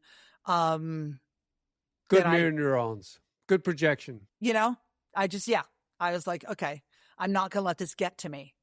And when he realized he was getting no response from me, he eventually knocked it off. Like he was not getting the attention he was obviously craving. So it's like, okay, dude, whatever. So back to Arizona and Griff had left. And now I am heading into Phoenix. And okay, here's one of those situations. Actually, it was right up next. Is I had gotten turned away from a big fancy equestrian center and I had been looking on my map and I saw a river and I'm riding down towards the river because often that's a good place to camp. And here come 2 guys, one in a big white truck and one in a flashy sports car. And they get out of their van. They pull up kind of like side by side with their windows facing each other. And then they get out and they have bulletproof vests and they've got ammunition and they've got guns and they're like fully armed. And I was like, what in the world is this? And they're kind of giving me side eye, and I'm doing my usual super friendly thing about, hi, do you guys, do you have any idea where the river is from here? And they're like, it's very far away, ma'am. You need to turn back. And I was like, yes, sir. And I turned around and rode out of there, but like literally skin crawling, feeling like I'm about to get shot in the back at any minute. And they were not military? These were like civilians? These were, I don't even know what they were. Unclear. They're the kind of people that would probably be ICE agents now. I don't know whether they were, I feel like I'd stumbled into a drug deal, maybe. It felt really cartel. It felt dangerous. It felt really, really dangerous. That was, in terms of interpersonal, that was the one thing on the whole trip that actually had me thinking I may not come out of this alive. Like that was the scariest moment. And, I was very, very grateful I got out of there alive. And then I found a really good camping spot. And then the next day I got picked up by somebody who was the oldest man to go take a horse the whole length of the Arizona Trail. And then they said, oh, this next section between here and Globe and the reservation, you're not going to make it on your horse because it's narrow, twisty highways and no shoulder, and the river's way down there, and there's scary big tunnels, and the only way this is going to work is we're going to put you in our horse trailer and we're going to take you past this scary stretch. And I feel like that's another thing is you can't get all proud about I'm doing every step of this on the horses with no trailer assist. There are just moments when you're going to need somebody to put you in a trailer because maybe you picked the wrong route. Like I'm willing to say I probably picked the wrong route there thinking how to get from Phoenix to Globe, but there wasn't a lot of water. There wasn't a lot of place to stay. And so I got up there to Globe and I got up to the reservation and there was a big casino where they weren't going to let me stay. So now I'm onto the actual reservation. I've got a camp down by a river. And people have been warning me about the Apaches, like they're women stealers, they're horse stealers. Why don't you have a gun? You should have a gun. You can't go in there without a gun. Like it was really like everybody was freaked out that I was going through the res by myself. And these 4 guys in a lowride sedan come by and ask me who I am and what I'm doing. And they're like, aren't you scared of the wild Indians? And I was like, no, man, I'm friends with you. You'll come protect me. And I was in, So that night I'm down by the river and I tied Jesse up to something that was not strong enough. It was some shrubbery. It was definitely not a tree. And I wake up in the morning and my horse is gone. No. And I am not proud of this. I am not proud of this. But my first thought was, those fucking Indians stole my horse. And I hate that in myself, but I had heard so much warning and so much you shouldn't be in there. And I got up and I grabbed Feinhorn and I went looking, and he had just taken a branch off the tree with him and gone up and found some better grays in the baseball diamond, nobody had taken my horse. But Assumptions. Assumptions. And now I'm asking around. And it was just bad of me, it was just like that feeling of, I think I'm not racist. I think I'm not, and that was just so icky. And, who do you apologize to? God? Yeah. Yeah. Lesson learned. So now I'm trying to get over through a section with no water, and there's the Gila River, and I was told by the guys who run pipeline that there was a long stretch. Now we're talking about 28 miles to the river, and then there's a bridge, and I'm going to be able to get across it. And I've got way extra. Okay. So this is the other thing I did wrong is when Griff left and I'm down to 2 horses, I packed way too much stuff on Feinhorn. Like I think I probably had 150 pounds on her at that point. What was it? A copy of Don Quixote. You know, do you know how big that book is? That's a big book. That's a big book, right. man. It's like several bricks. Which is funny because you threw the pages out of the Delorme Gazetteer. I know, but I wasn't going to desecrate the book. Right. Extra food. I had extra blankets. I had stuff that I just didn't, it might come in useful down the road. I didn't want to get rid of it. I just made a bad decision there without realizing it was a bad decision. The tyranny of I might need it. Yeah. And that's that pack rat mentality. It's that poverty mentality. It's the fear mentality. I might need this. It's better have too much than too little. And we went 28 miles down that trail, through the brush, along the pipelines, crossed railroad tracks where we met a native crew who was working there and who said, we have killed 28 rattlesnakes on the trek this far this season. You need to be careful. And also one of them had his last name was James. And so he had the same last name as my horse. And so I said, can you do me a favor and put a comment on my blog that said, you met me in here and tell my mom I'm doing okay. And he did that. And then I did pass a rattlesnake. And as rattlesnakes do, it said, excuse me, I'm over here. I'd really rather you not step on me. And I said, excuse me, sir, I did not mean to bother you. And we went around. Rattlesnakes are honorable snakes, man. They are not, they give you all the warning. No need to kill them. They give you all the warning you need, and they're going to get out of your way if you give them half a chance. So I was more concerned about being a warm place to sleep with in the night, like one of them finding me in the night, waking up and moving too fast. But I get to that river and there is no bridge. There is a pipeline going across the river that is no way you're going to get a pony across that because it's like a foot around in diameter. And the river is like 70 feet down. I don't have a rope long enough to get water up from the river. And I'm so dehydrated, I have a headache. I find a little seep that's just enough for the ponies to drink. And I'm like, okay, we can get out of here. And I'm looking at my Delorme Atlas and Gazetteer, the map. And I'm like, okay, we can get out of here on that railroad track, it looks like.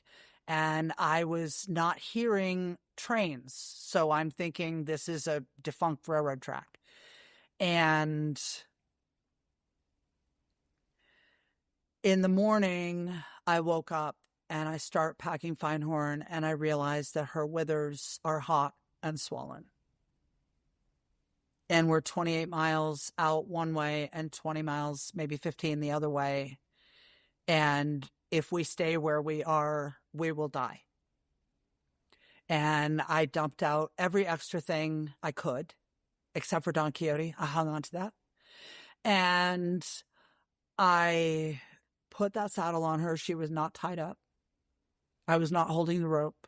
She stood there like a little soldier and she grit her teeth. She ground. I could hear her grinding her teeth as I tightened that pack down onto her so that we could get out of there alive. And I'm crying. I'm apologizing to her, but like, there's nothing for it because there's no cells. There's nothing. We're in the middle. We're in a bad situation and we've got to get out. And she did not complain. And she was an absolute trooper and she got us out of there. And it's a scary story to tell because that is not the sort of way we're supposed to treat our horses. And that's not the sort of situation we're ever supposed to get ourselves into. And there we were. And that mare took that sacrifice for that whole team and got us out of there. And wow, railroad tracks are hard for horses because they're not spaced and even stride length. I mean, they're spaced evenly, but it's not a natural. Not for a horse's stride. Not for a horse's stride. And there were places we could get off, but there were places where the only way through a really narrow notch or over a bridge was to be on those tracks. And by that afternoon, we had gotten out and we'd found a camp down by the Gila River. And we'd stopped and I had taken the packs off and I told Feinhorn we would wait as long as we needed. And we were on reservation land. And I didn't know if we were allowed to be there. There were all these things about you need a permit and no camping and all this kind of stuff. And a guy came in with his family to go fishing. And I talked to him. I was like, this is what's going on. And I know this is reservation land. And can you tell me who this belongs to? Who do I ask permission to be here while my horse heals up? And he said, this land doesn't belong to anyone. Land doesn't belong to anyone. You're fine here. And gave me his blessing. Wow. So how long were you there? I was there 5 days. And the next day, some kids came through catching turtles that they were going to sell to the Hopi for some ritual. And they warned me, they said, when we go in this water, we get rashes. You can't, it's not good for the horses to drink, but you will get sick. You can't drink this water. So now I need to go to the store, which is 5-6 miles. And it's my turn to hitchhike. And it's the first time I've had to leave the ponies and everything I own alone and unattended by a river on the reservation, not far from a road, and just trust. And I'm on the phone with my little sister, and we're talking about prayers, and we're talking about rituals, and we're talking about people surrounding things with white light and all of this thing.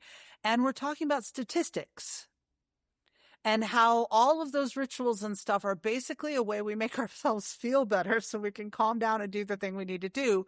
Because statistically, bad things don't happen that often.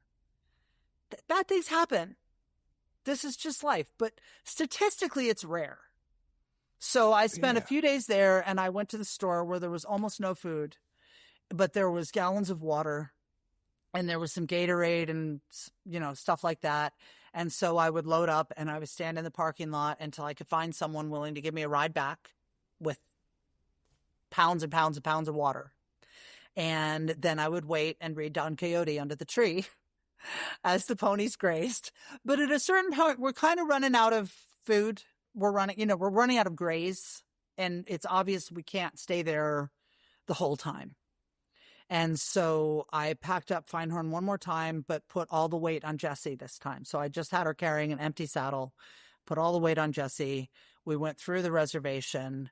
I had some people invite me in for a beer that I found, and I denied because, again, creepy vibe.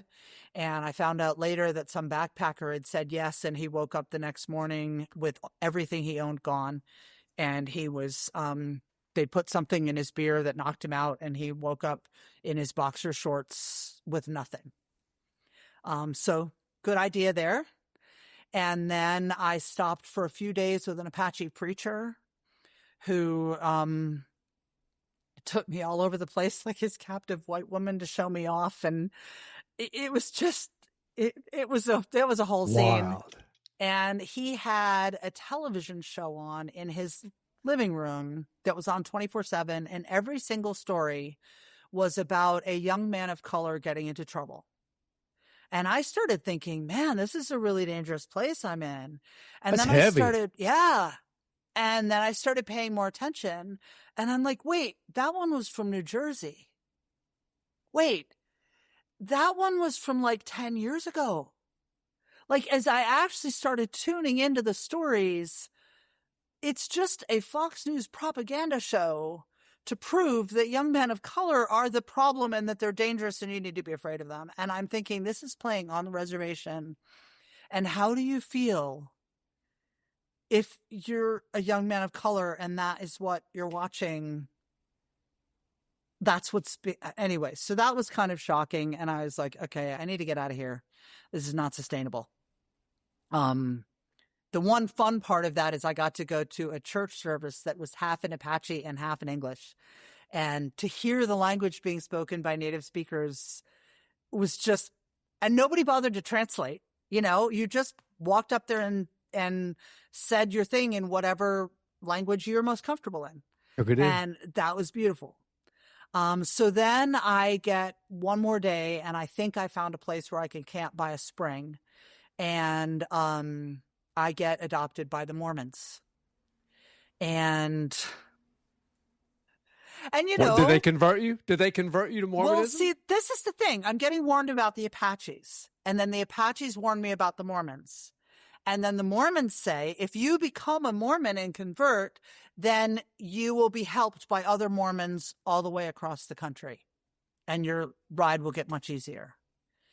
And what I'm thinking in the back of my head is, I'm not sure I want to be a part of a group that only helps their own. It doesn't feel good to me. Love your neighbor. Who is your neighbor? It just didn't feel good to me. And so I did let the missionaries talk to me. I did, give it an honest listen. I was there for 6 weeks. And Feinhorn had a fistula of the withers and it broke. And every day I had to doctor it 3 times a day and put hot compresses on it. And I found a really amazing old school vet who told me how to do this with ginger and garlic and castor oil and hydrogen peroxide and water. And I doctored her and doctored her and doctored her. And the Mormons are like, do you want to just leave her here and get a different horse? I was like, no, after what she went through for me, I am not going to abandon this pony. And so I was there for 6 weeks. I helped them bring in their alfalfa crop.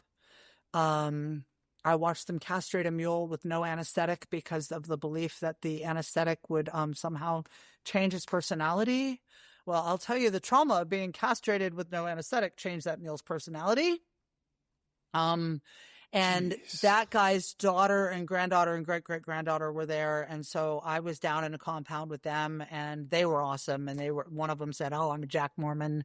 And so, but I wasn't allowed to leave. What's a Jack Mormon? A Jack Mormon is a Mormon who's pretty much left the church, who's not, they maybe drink alcohol or coffee. So that they're not following the doctrine of the church. But I wasn't actually supposed to leave there to go anywhere but church or the grocery store. And that made it really hard to meet anyone who wasn't a Mormon, which made it really hard to leave. So let me understand this. You're on their property, on their ranch. On their ranch. Yep. You're taking care of St. Feinhorn's, the fistula on her with it, getting her healed up. But I'm helping out with chores. I'm helping milk the cows in the morning. But they're saying you've got to stay here. Well, I didn't have a car. And so the only way to leave is if someone else gives me a ride. And they would take me to church every Sunday. I could go to the grocery store with them, but I couldn't borrow a car and I had no way of meeting anyone who wasn't part of the Mormon church. So what did you learn from that? Was there one thing that popped out, like some insight from that? Or was it just like, I can't go anywhere? About 6 weeks in, I finally said they were starting to push me to convert. And Feinhorn was not quite better, but they were thinking I was malingering and they were, if I wasn't going to convert, I was just taking advantage of them. And I said to the woman that I had been praying and talking to God about this and that at this point I needed to have a monogamous relationship with God that was not dictated by other people and that it was not right for me at this time to join the Mormon church. And she turned that sort of bright red, veins popping out, eyes popping out, frothing at the mouth, screaming, I know the truth and the church is, just like lost it. And then I was not welcome there anymore. And It got super awkward and it was really time to leave. And Feinhorn was still kind of probably not ready and she needed a couple weeks. And so Jack Mormon daughter took me to the bar. Against her father's will, knowing she was going to get in all sorts of trouble. And I met some people who were dairy farmers who knew some of the places I knew. Some, their son had moved to Vermont and was making cheese and we hit it off. And so they invited me to come stay at their dairy farm for a couple weeks. Because these injuries take a long time to heal. And you cannot rush it. You cannot rush it. And I think I think it's just people don't understand that a saddle sore or a fistula, when it burns through the skin and gets bloody, Yeah. it's not like a blister on a boot when you go hiking. You can't slap a Band-Aid on it, take a day off. This takes weeks This takes time. or Yeah, months. weeks or months to and do. It sounds like it. How long ultimately did it take? It was the 2.5 rub to healing? months. 2.5 months before she was really good. From when it first happened, and then there was that first week of trying to get to a place where we could stop, and then there was 6 weeks with the Mormons, and then so it was definitely over 2 months. Wow! And before we could really go.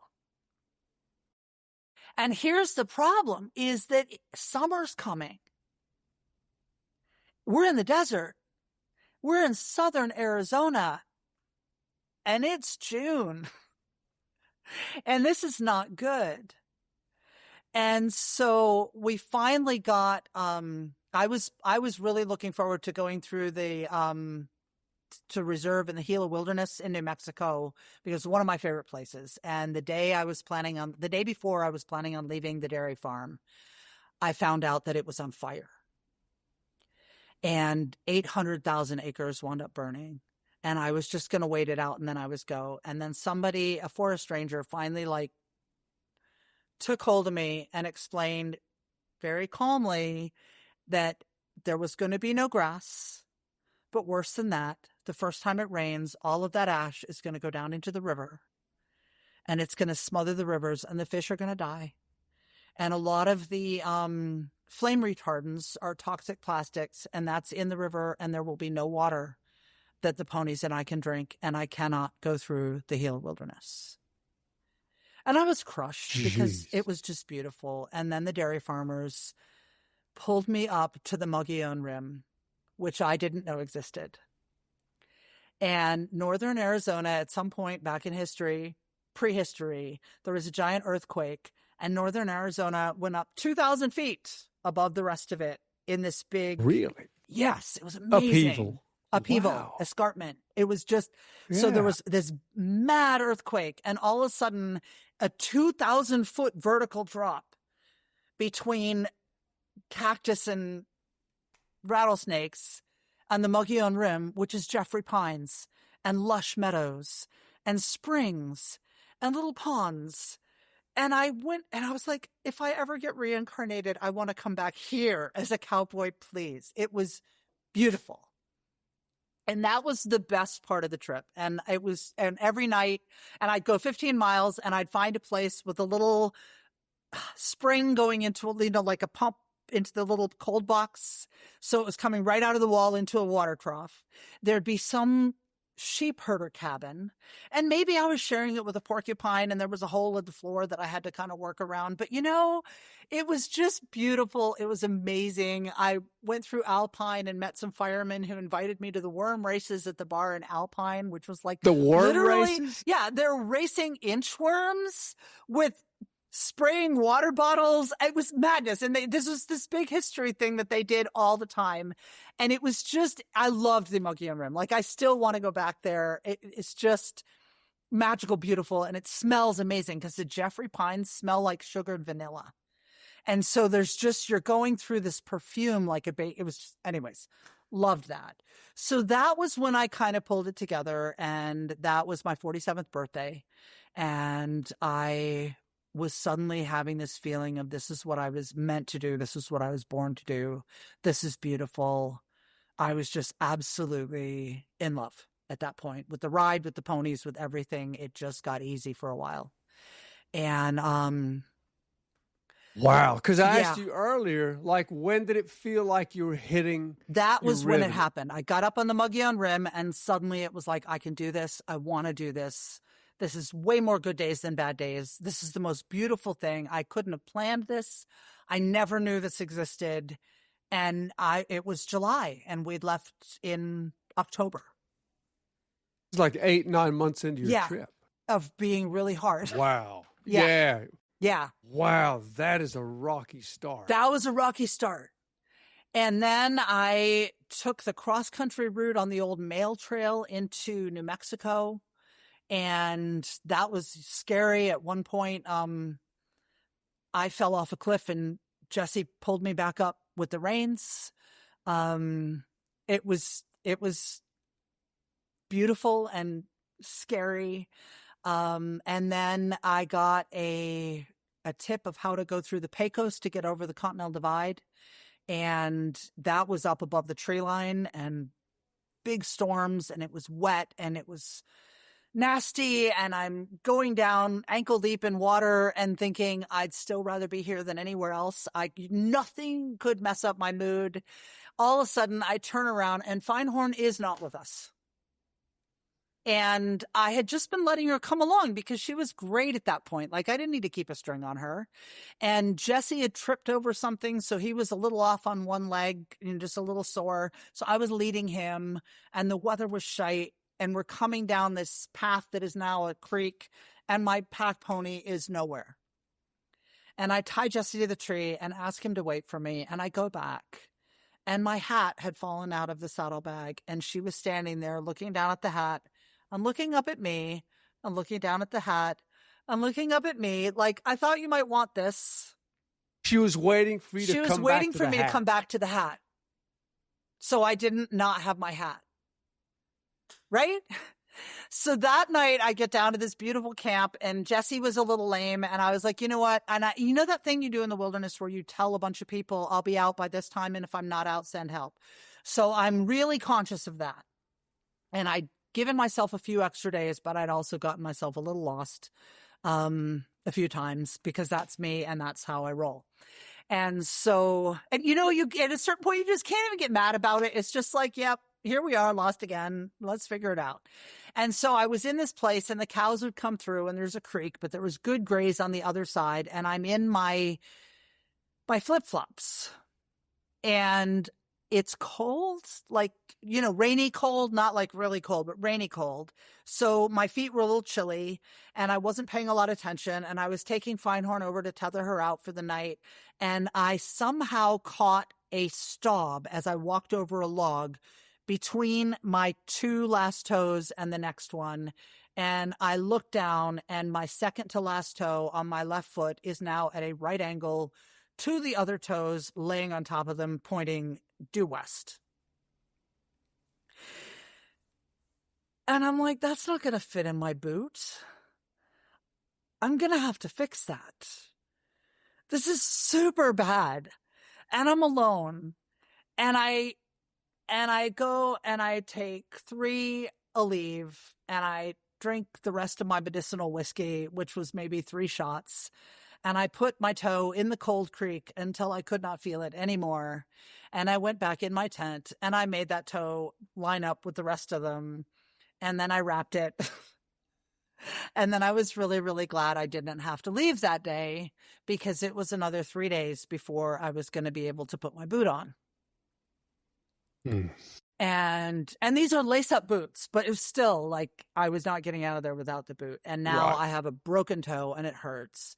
And then it's the last day, and it's a beautiful sunny day, and I pack up and tack up, and I get my boot on, and we're getting ready to go. And it's like, I don't know, 15 miles out along a river, and we had done like 35 river crossings. And I'm not exaggerating. It was that kind of trail, and it's hailing.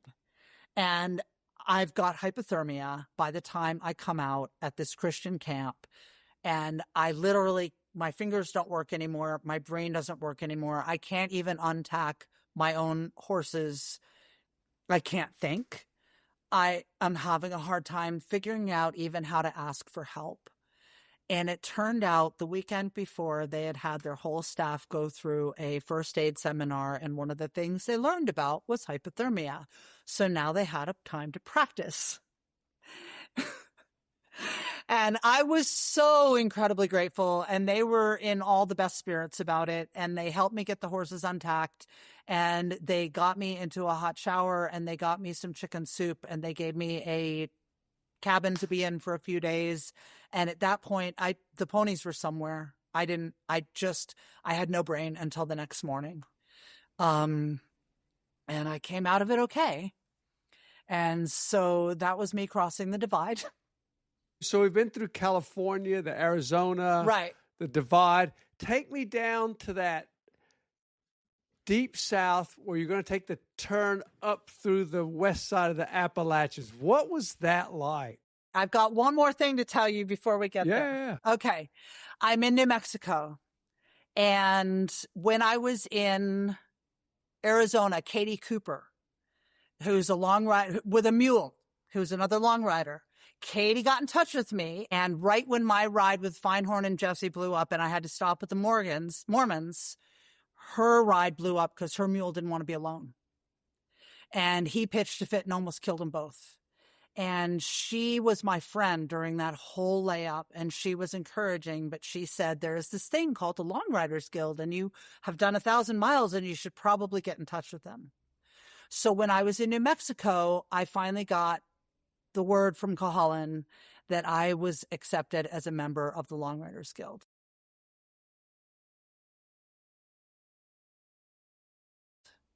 And that was through. And when Cahalan and Basha first were talking to me and interviewing me, I had to promise I would never do anything so horrible to my pony again.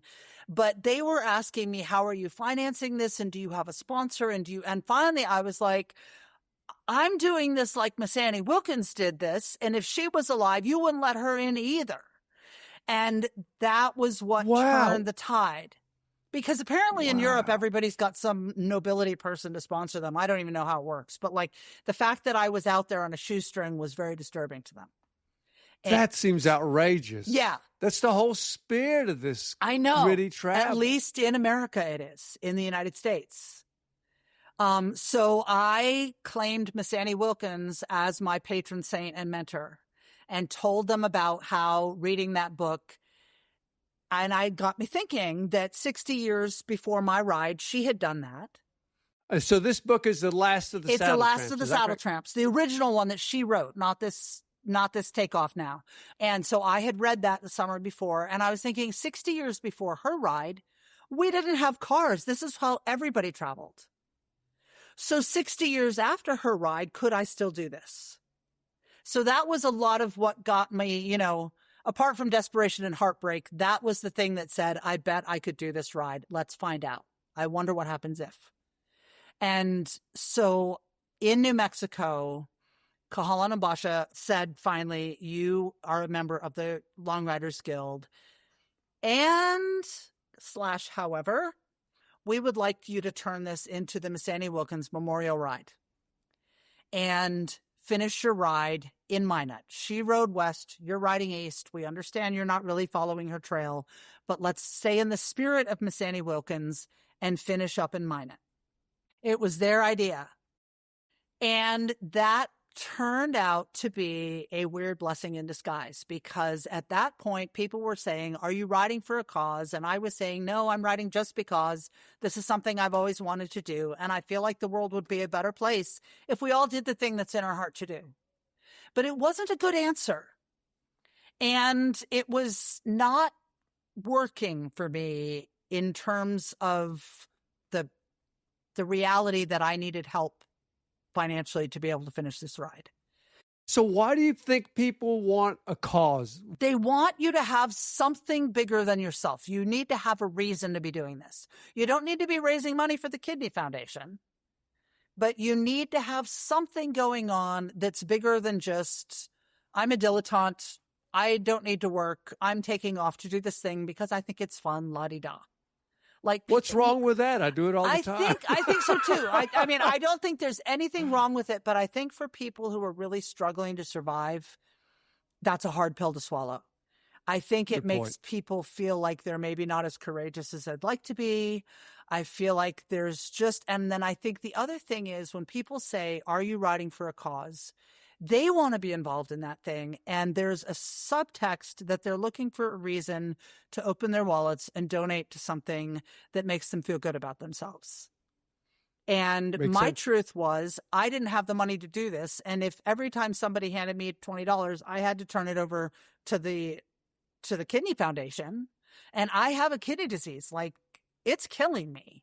But at that point, I did not have health insurance. So no matter what the Kidney Foundation found with all their research, it wasn't going to help me. And I couldn't, and I didn't ethically feel right raising money and not giving it to them. So I needed a story. And Cahalan and Basha gave me the Miss Annie Wilkins story. And the first time I used it, I was in the panhandle of Texas, and a big storm was coming that was going to be several days, really bad. And I could not find a place to stop. And a guy sent me to the rodeo grounds and literally gave me a ride to the rodeo grounds in a trailer. And when I asked him why he did that, he said, to get you away from my house.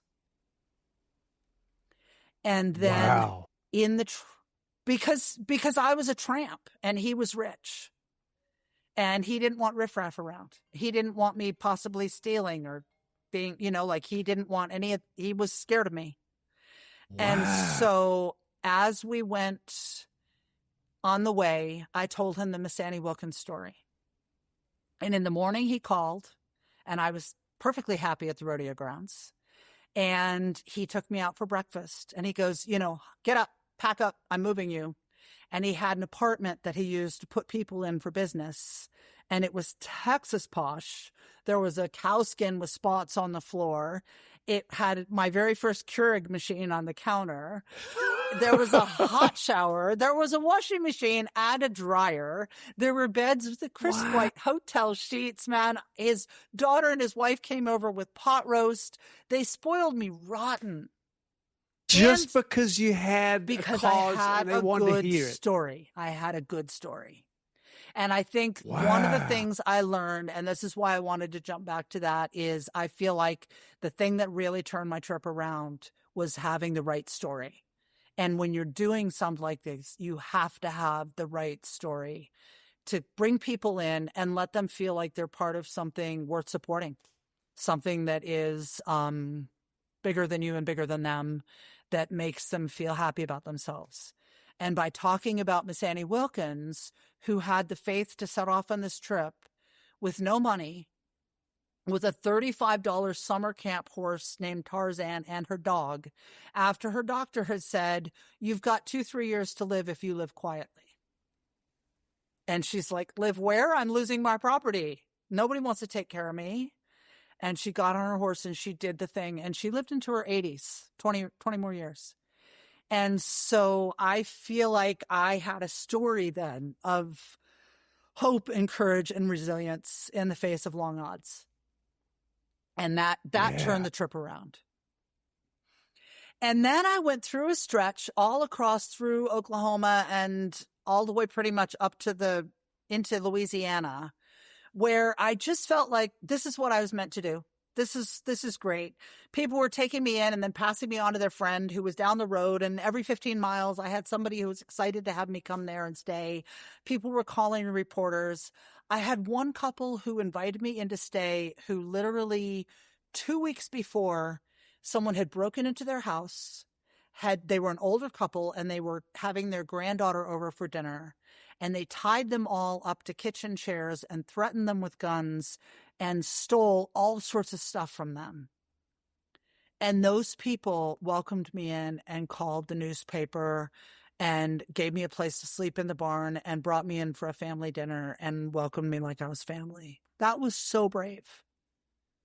That was such an act of courage. So that, now we're in the heartlands, and that was really the heart of the journey. And that just felt great. And I was getting invited in, and I was flying. I was absolutely flying. And it was beautiful. And then I got to Louisiana, and I was still in touch with Katie Cooper. And she was looking for another mule. And somehow between us, we hatched the idea that she would she drove out to Louisiana and with a car and her tack in the back of the trunk, and spent a few days, and then she found Sir Walter the Red.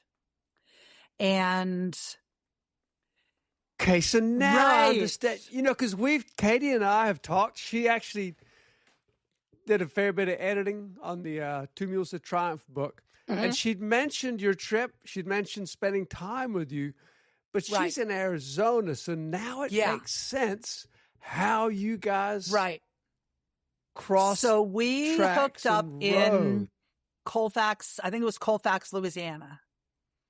And so then, but here's what happened. Walter had been out to pasture. He was not ready for this trip. He needed a lot of leg up. I had committed to being in Minot by a certain date. I was in touch with the Junior Historical Society. Those kids were planning a parade, and I had promised to be there to lead that parade on a certain date. And how long ahead of time date was that? 2 months, 6 months? We were in I think it was maybe March, and Minot was scheduled for November 8th or 9th. Like 7 months that's 1,000, 2,000 miles. That's a long. It was a long way, and I had already learned that sometimes things don't go as planned. And so I was needing to make miles, and Walter got a saddle sore. And then the other thing that was happening is I had my way that I was going, and I had my stories that I was telling, and I was needing to fundraise along the way. And when someone offered me $20, I was absolutely going to take that, because that's what was letting my trip happen.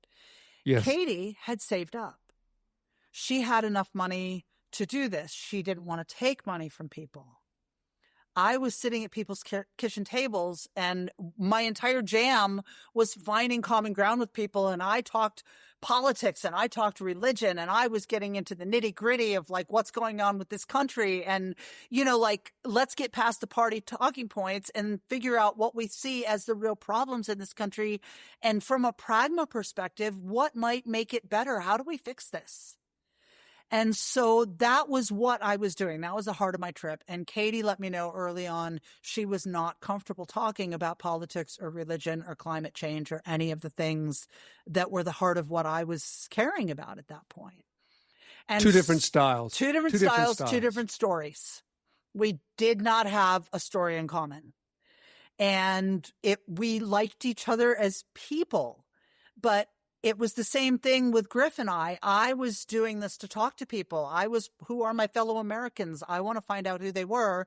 And Griff wanted to be a maverick cowgirl and catch rabbits. That's a beautiful visual. Like she wanted to be out there skinning rabbits and hunting and foraging and not in a hurry. So Katie and I amicably decided it was actually time to split. Like it was just not, and I had to go north and she had to go west, and she is still a dear friend, and I'm actually going to see her next month down in Tucson. But that was another lesson in the power and the importance of story. So now we got a ride from the sheriff across the bridge into Mississippi, and the sheriff found a place for us to stay. We got spoiled rotten again. And now we're on our own, and I'm heading north again. And I land in a little town called Big Creek in Mississippi. And Southern hospitality is over the top. I mean, nuts.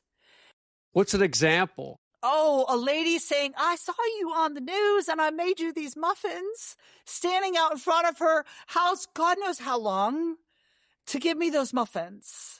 Say that again in your best Southern accent. I saw you on the news and I made you these muffins.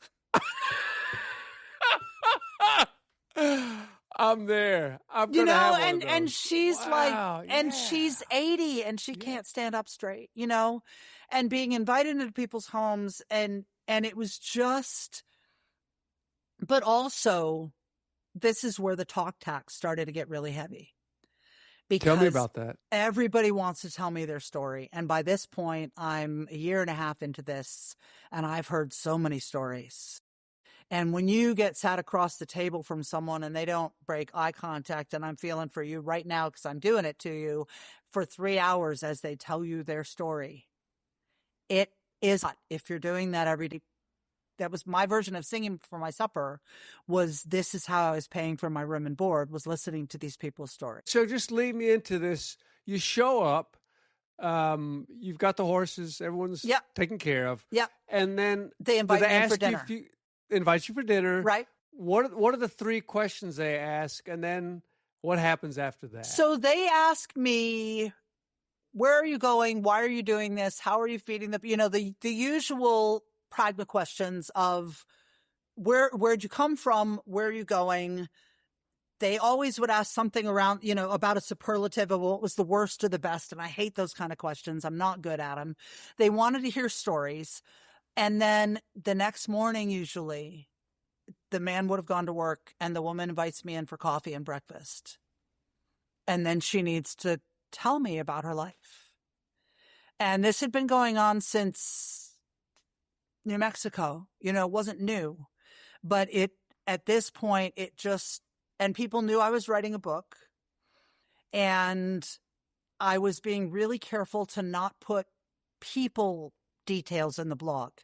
Like I was keeping the blog as family friendly as I could, because I had 6th graders from conservative Christian households who were following my blog, and I didn't want their parents to have any reason not to let them read what I was writing. Mention the name of the blog. Free Range Rodeo. Free Range Rodeo. And that comes from a morning when very early on, we just added Cowgirl and we were getting ready to get out of our campground, and we had to jump up like a 3-foot bank onto the road.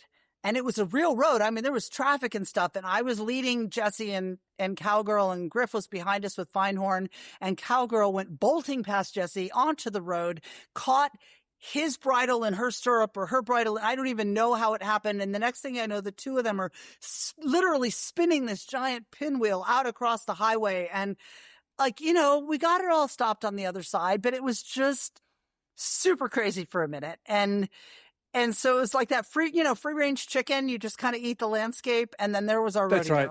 So there we were with a free range rodeo, and that became the blog. And Great so story. The other thing with the blog was I was trying to not turn it into a giant thank you note, because that's boring.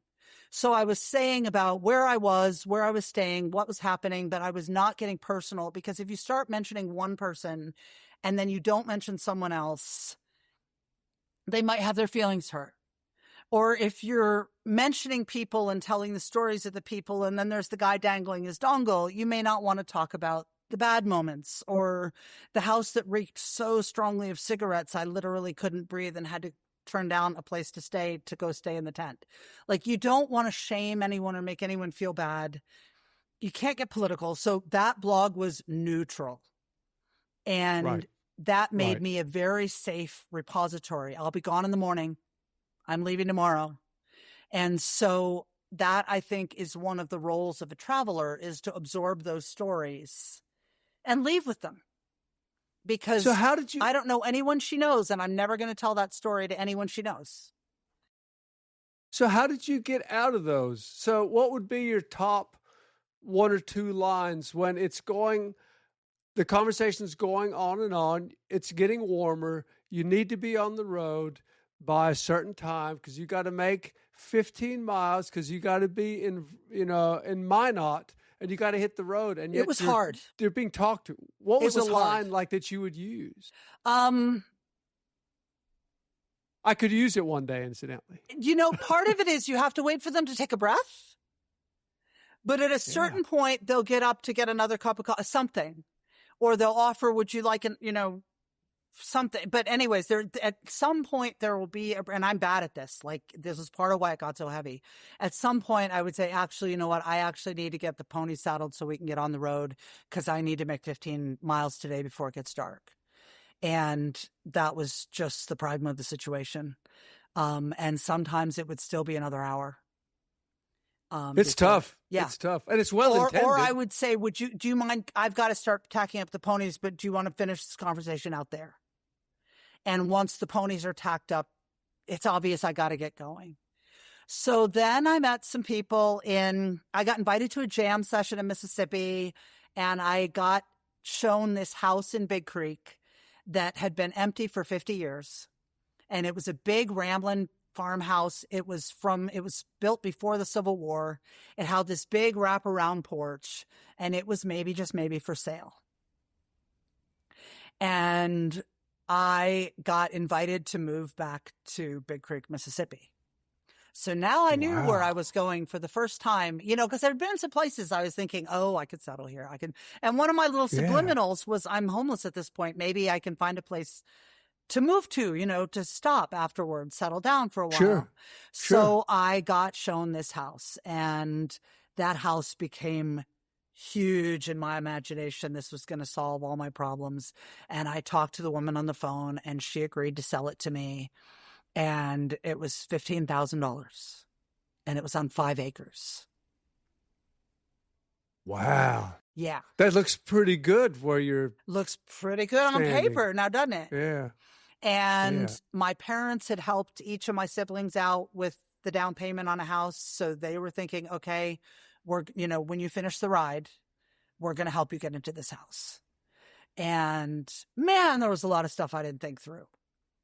So I'm riding out of Mississippi, and people are stopping me all the time. Lady in the minivan parking in front of me so I can't get past her, piling all her kids out for a photo op. Doesn't speak to me, doesn't look at me. I'm just a prop in her photograph. It was just getting crazy.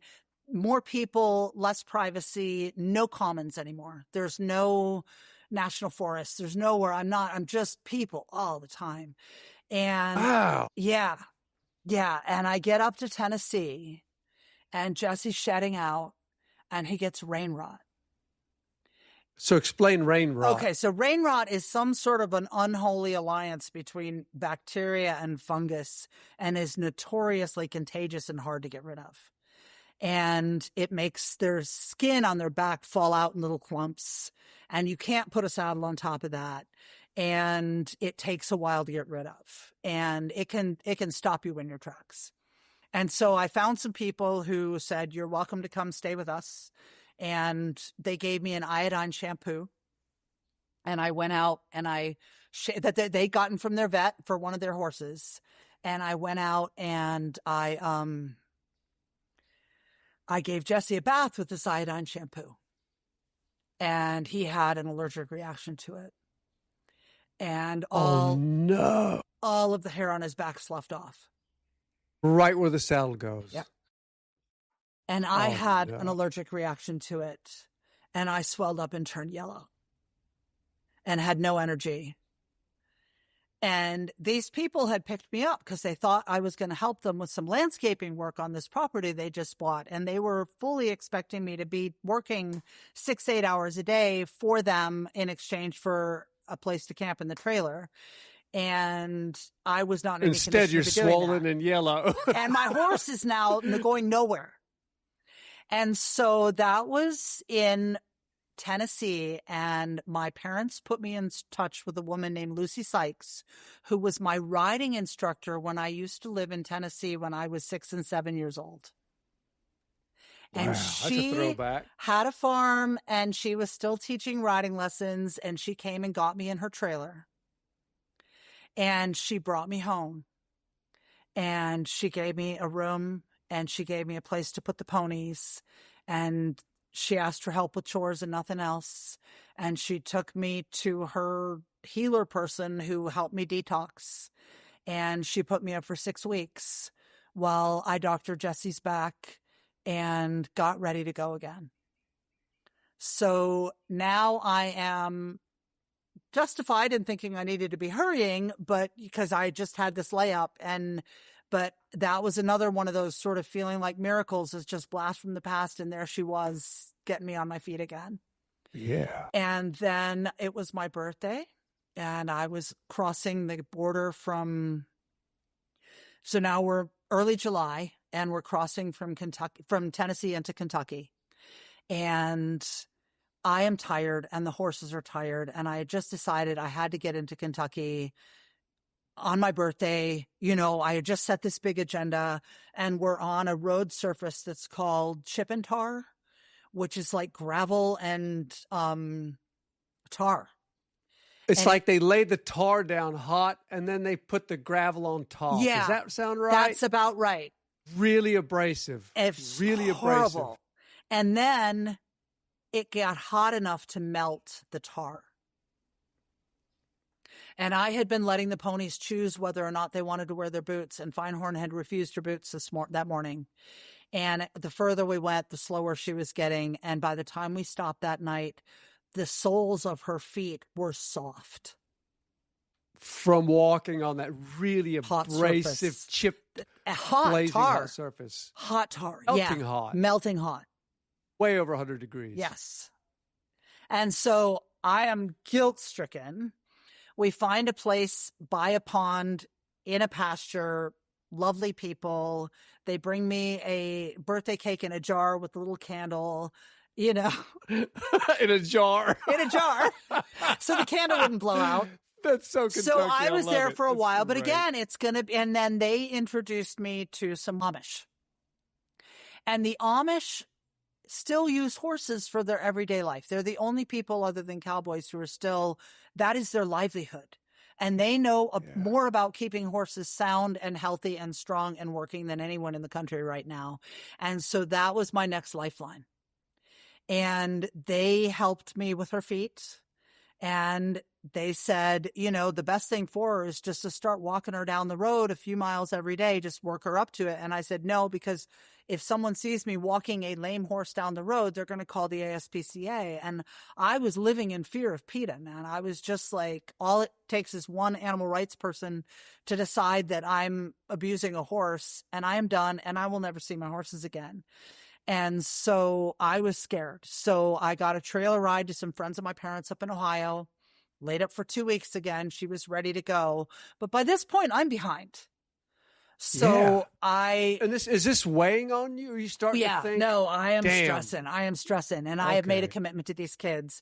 And at the same time, I'm tired of the whole thing. I just want to go back to Mississippi. The woman is ghosting me. She won't return phone calls. She won't return letters. I have no idea if she's going to sell me this house or not. Like, I'm just panicking at this point. I'm not having fun anymore. I don't want it. I'm done. I want to stop. The ponies need to stop. We're all tired. We are over it. And how far do you have to go at this point? Close to 1,000 miles. I don't know. It's just too far. It was too far. You're It in was too far. Kentucky to Milo. Yeah. So I get a ride up to Ohio, Right. and then I ride into Pennsylvania and then up to Western New York. And then I get another ride, just mostly because we're having a family reunion and my sister and her kids are West Coasters and I haven't seen them in a while. My brother lives locally now. He'd been in Bolivia. So now all of a sudden everybody's going to be home at my parents'. They've got a 5-acre backyard. I used to have horses in there. So I just got a trailer ride and I'm like, yep, I'm going home. So I had 2 weeks with my family and I needed the break. And my nieces and nephews love seeing the ponies. They were brilliant in the backyard. The ponies were great by that point. And so I was like, okay, I can do this. I can finish this in style. I can make it happen.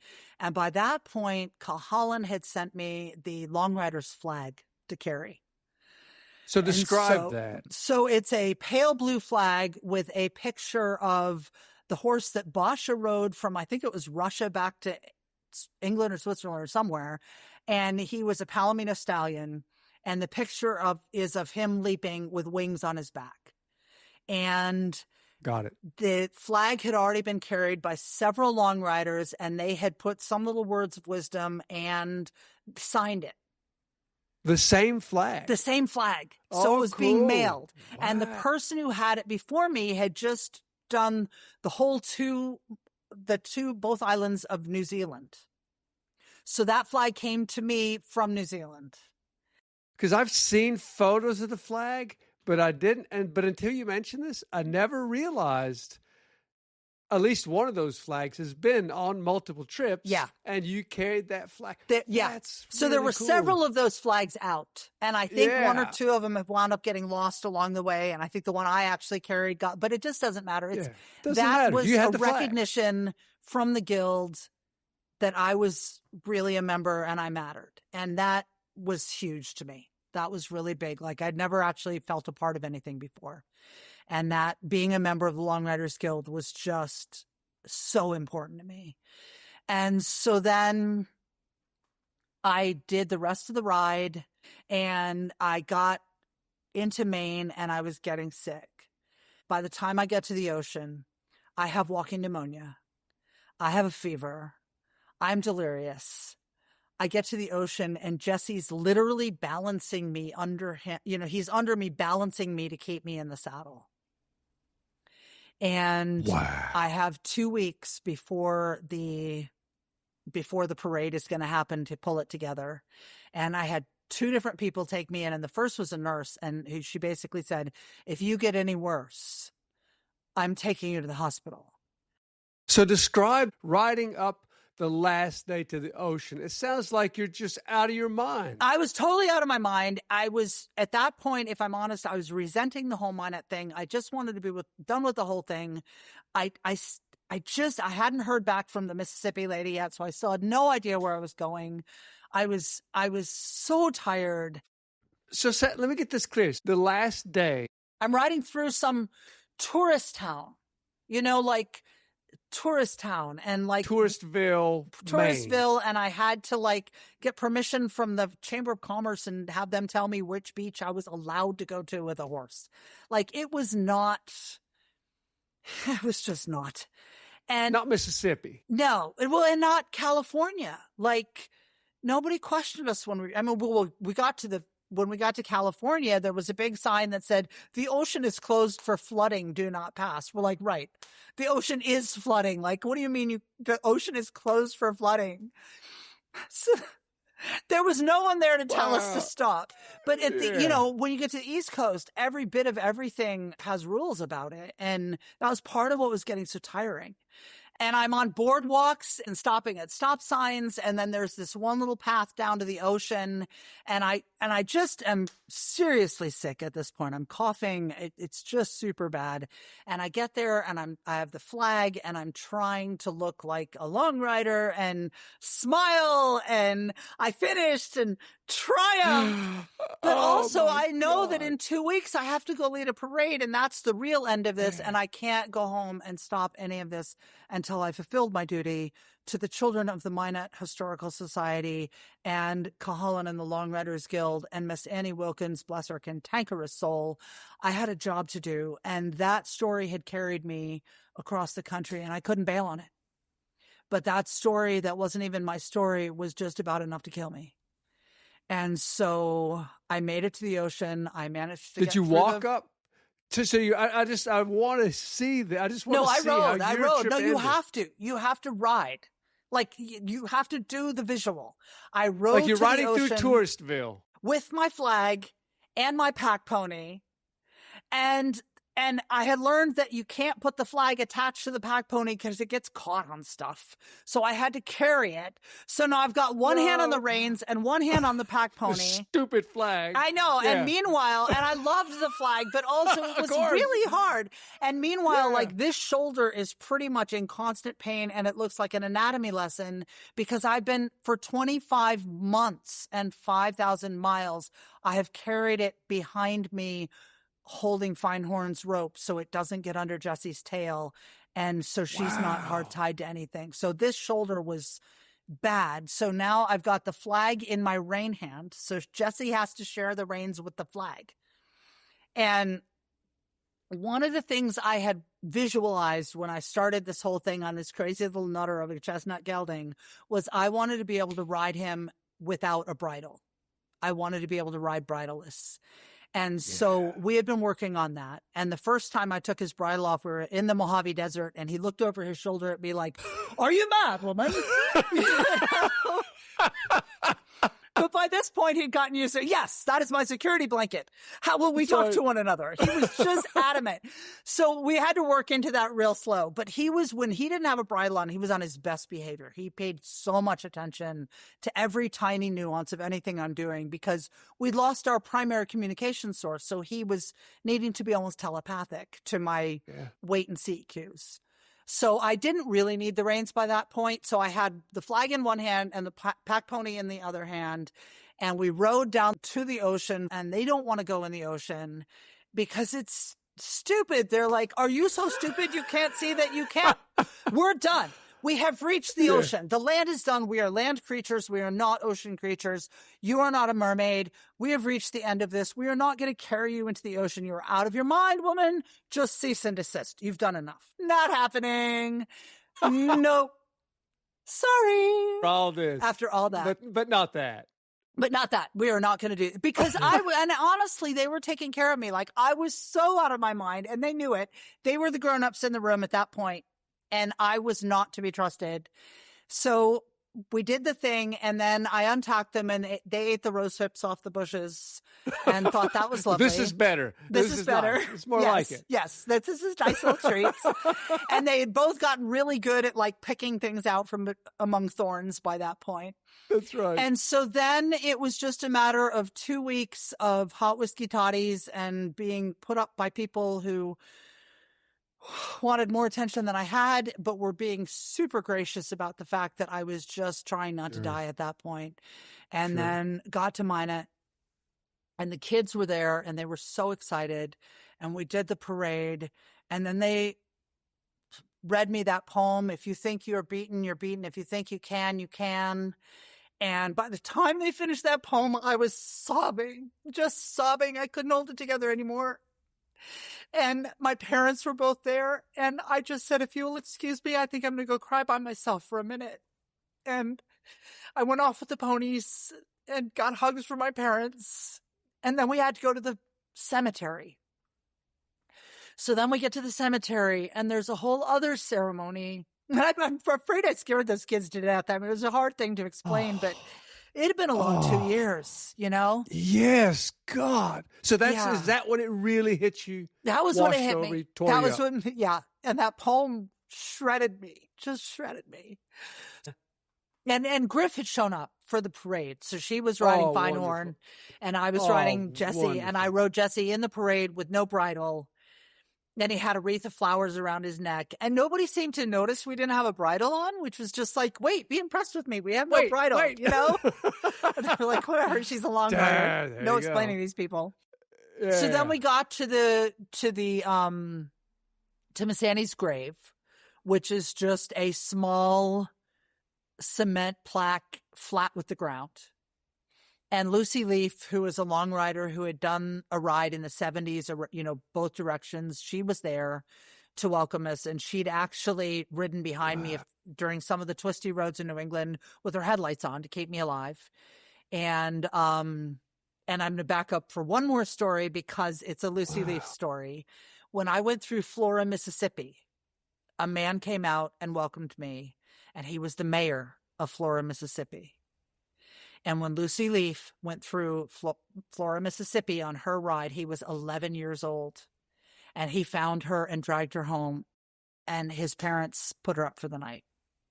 And he was so excited. Same guy. Same guy who was now, he went from being an 11-year-old kid to now being the mayor. And he made sure that I was treated royalty all the way through Flora and several stops beyond. He was just amazing. So Lucy was there. And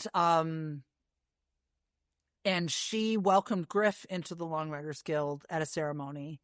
And there's a picture of the three of us laying down with our heads in a little circle around Miss Annie Milken's gravestone, all grinning. I had untacked the horses and turned them loose while we were doing all that, and people got upset because Feinhorn pooped in the cemetery. That is so East Coast. I know. And then we went back to the big Grange Hall, and there was a big bean dinner, like baked beans, Boston baked beans. I've never been to a bean dinner. And cornbread and chunks of pork fat and floating in the beans. And it's just a cheap way to feed a lot of people. And then people stood up and talked about Miss Annie Wilkins, who had not really been a beloved member of the community. I mean, she dressed like a man, and that was cause for censure. And she was a little bit grumpy and a curmudgeon. She was taking care of her uncle, but at that point, even though he was family, she's up there living with that man. You know, it was a really different time. Yeah, because I think they called her Jackass Annie. Yeah, and for real. It wasn't a term of endearment. No, it was not. So I felt great that I was able to bring some honor back to her. And the day after I finished the ride and got to the ocean, the next day was, I think it was Halloween. I think it was October 30th or 31st. I finally got a call from that woman in Mississippi, and she agreed she was actually going to sell me the house for $15,000, and she wanted an address to send the contract to. And I needed to sign the contract and return it with the money. So the day after you finished, you got a house contract. I found out I had a place to go after I finished the ride. And I'm going to be honest, if I had found out before then, there would have been a really huge temptation to just call that whole thing quits and go home. So that it was literally the day after I got to the ocean, I found out. So I knew where I was going. And there was a guy who was taking a trailer down to Florida to pick up he did vaulting with big draft horses. And he was going down to Florida to pick up a pair of Bravants. And so, he had an empty trailer heading south, and I paid for my parents paid for the gas, and loaded the horses and everything in it, and stopped in Tennessee and picked up some goats, and I think a couple of dogs along the way, like I don't even know, some chickens. And by the time I got down to Mississippi, I had a homestead, a house that hadn't been lived in for 50 years. And so C started the next chapter of her life in Mississippi with all the ups and downs that face a long rider, making the transition from the saddle to the homestead. Oh, and one more thing before we go. C had this great piece of life advice that I want to share. I'm just going to tell you one thing right now. Whatever it is that's yours to do, it may not be a long ride. It may be something completely different. But the important thing is, if you just start on it, if you just start taking those first steps, it is amazing how that support comes in and how the universe starts supporting that goal. And you take the tiny little steps, and suddenly you've got this wind under your wings you never thought was ever going to happen. Trust that. Trust that.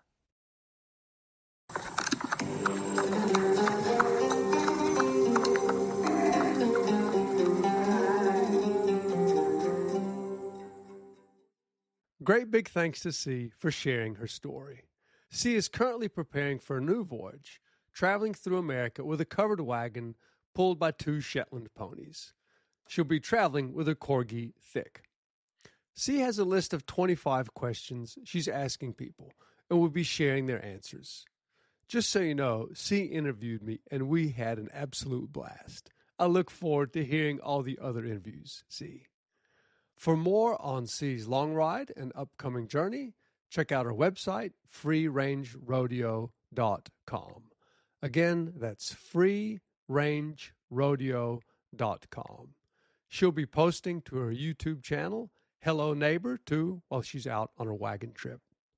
Also, C mentioned the long rider Mesony Wilkins. Mesony wrote what I consider one of the best books ever written about a long ride.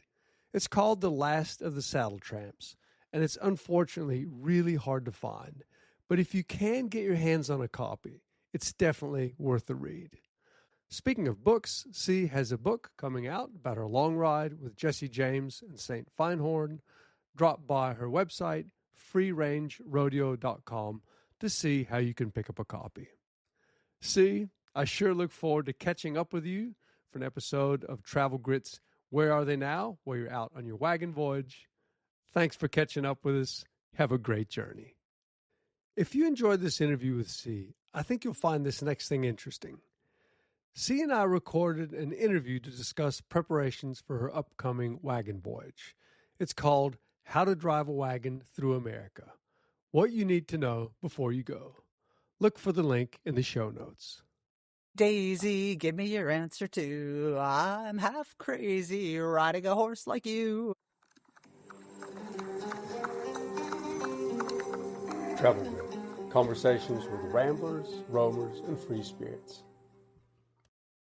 If you enjoyed this episode of the Travel Grit podcast, please leave a review on whatever platform you listen to it on. If you've already left a review, thank you so much. Your review really helps get the word out about Travel Grit. Until we catch up again, stay gritty.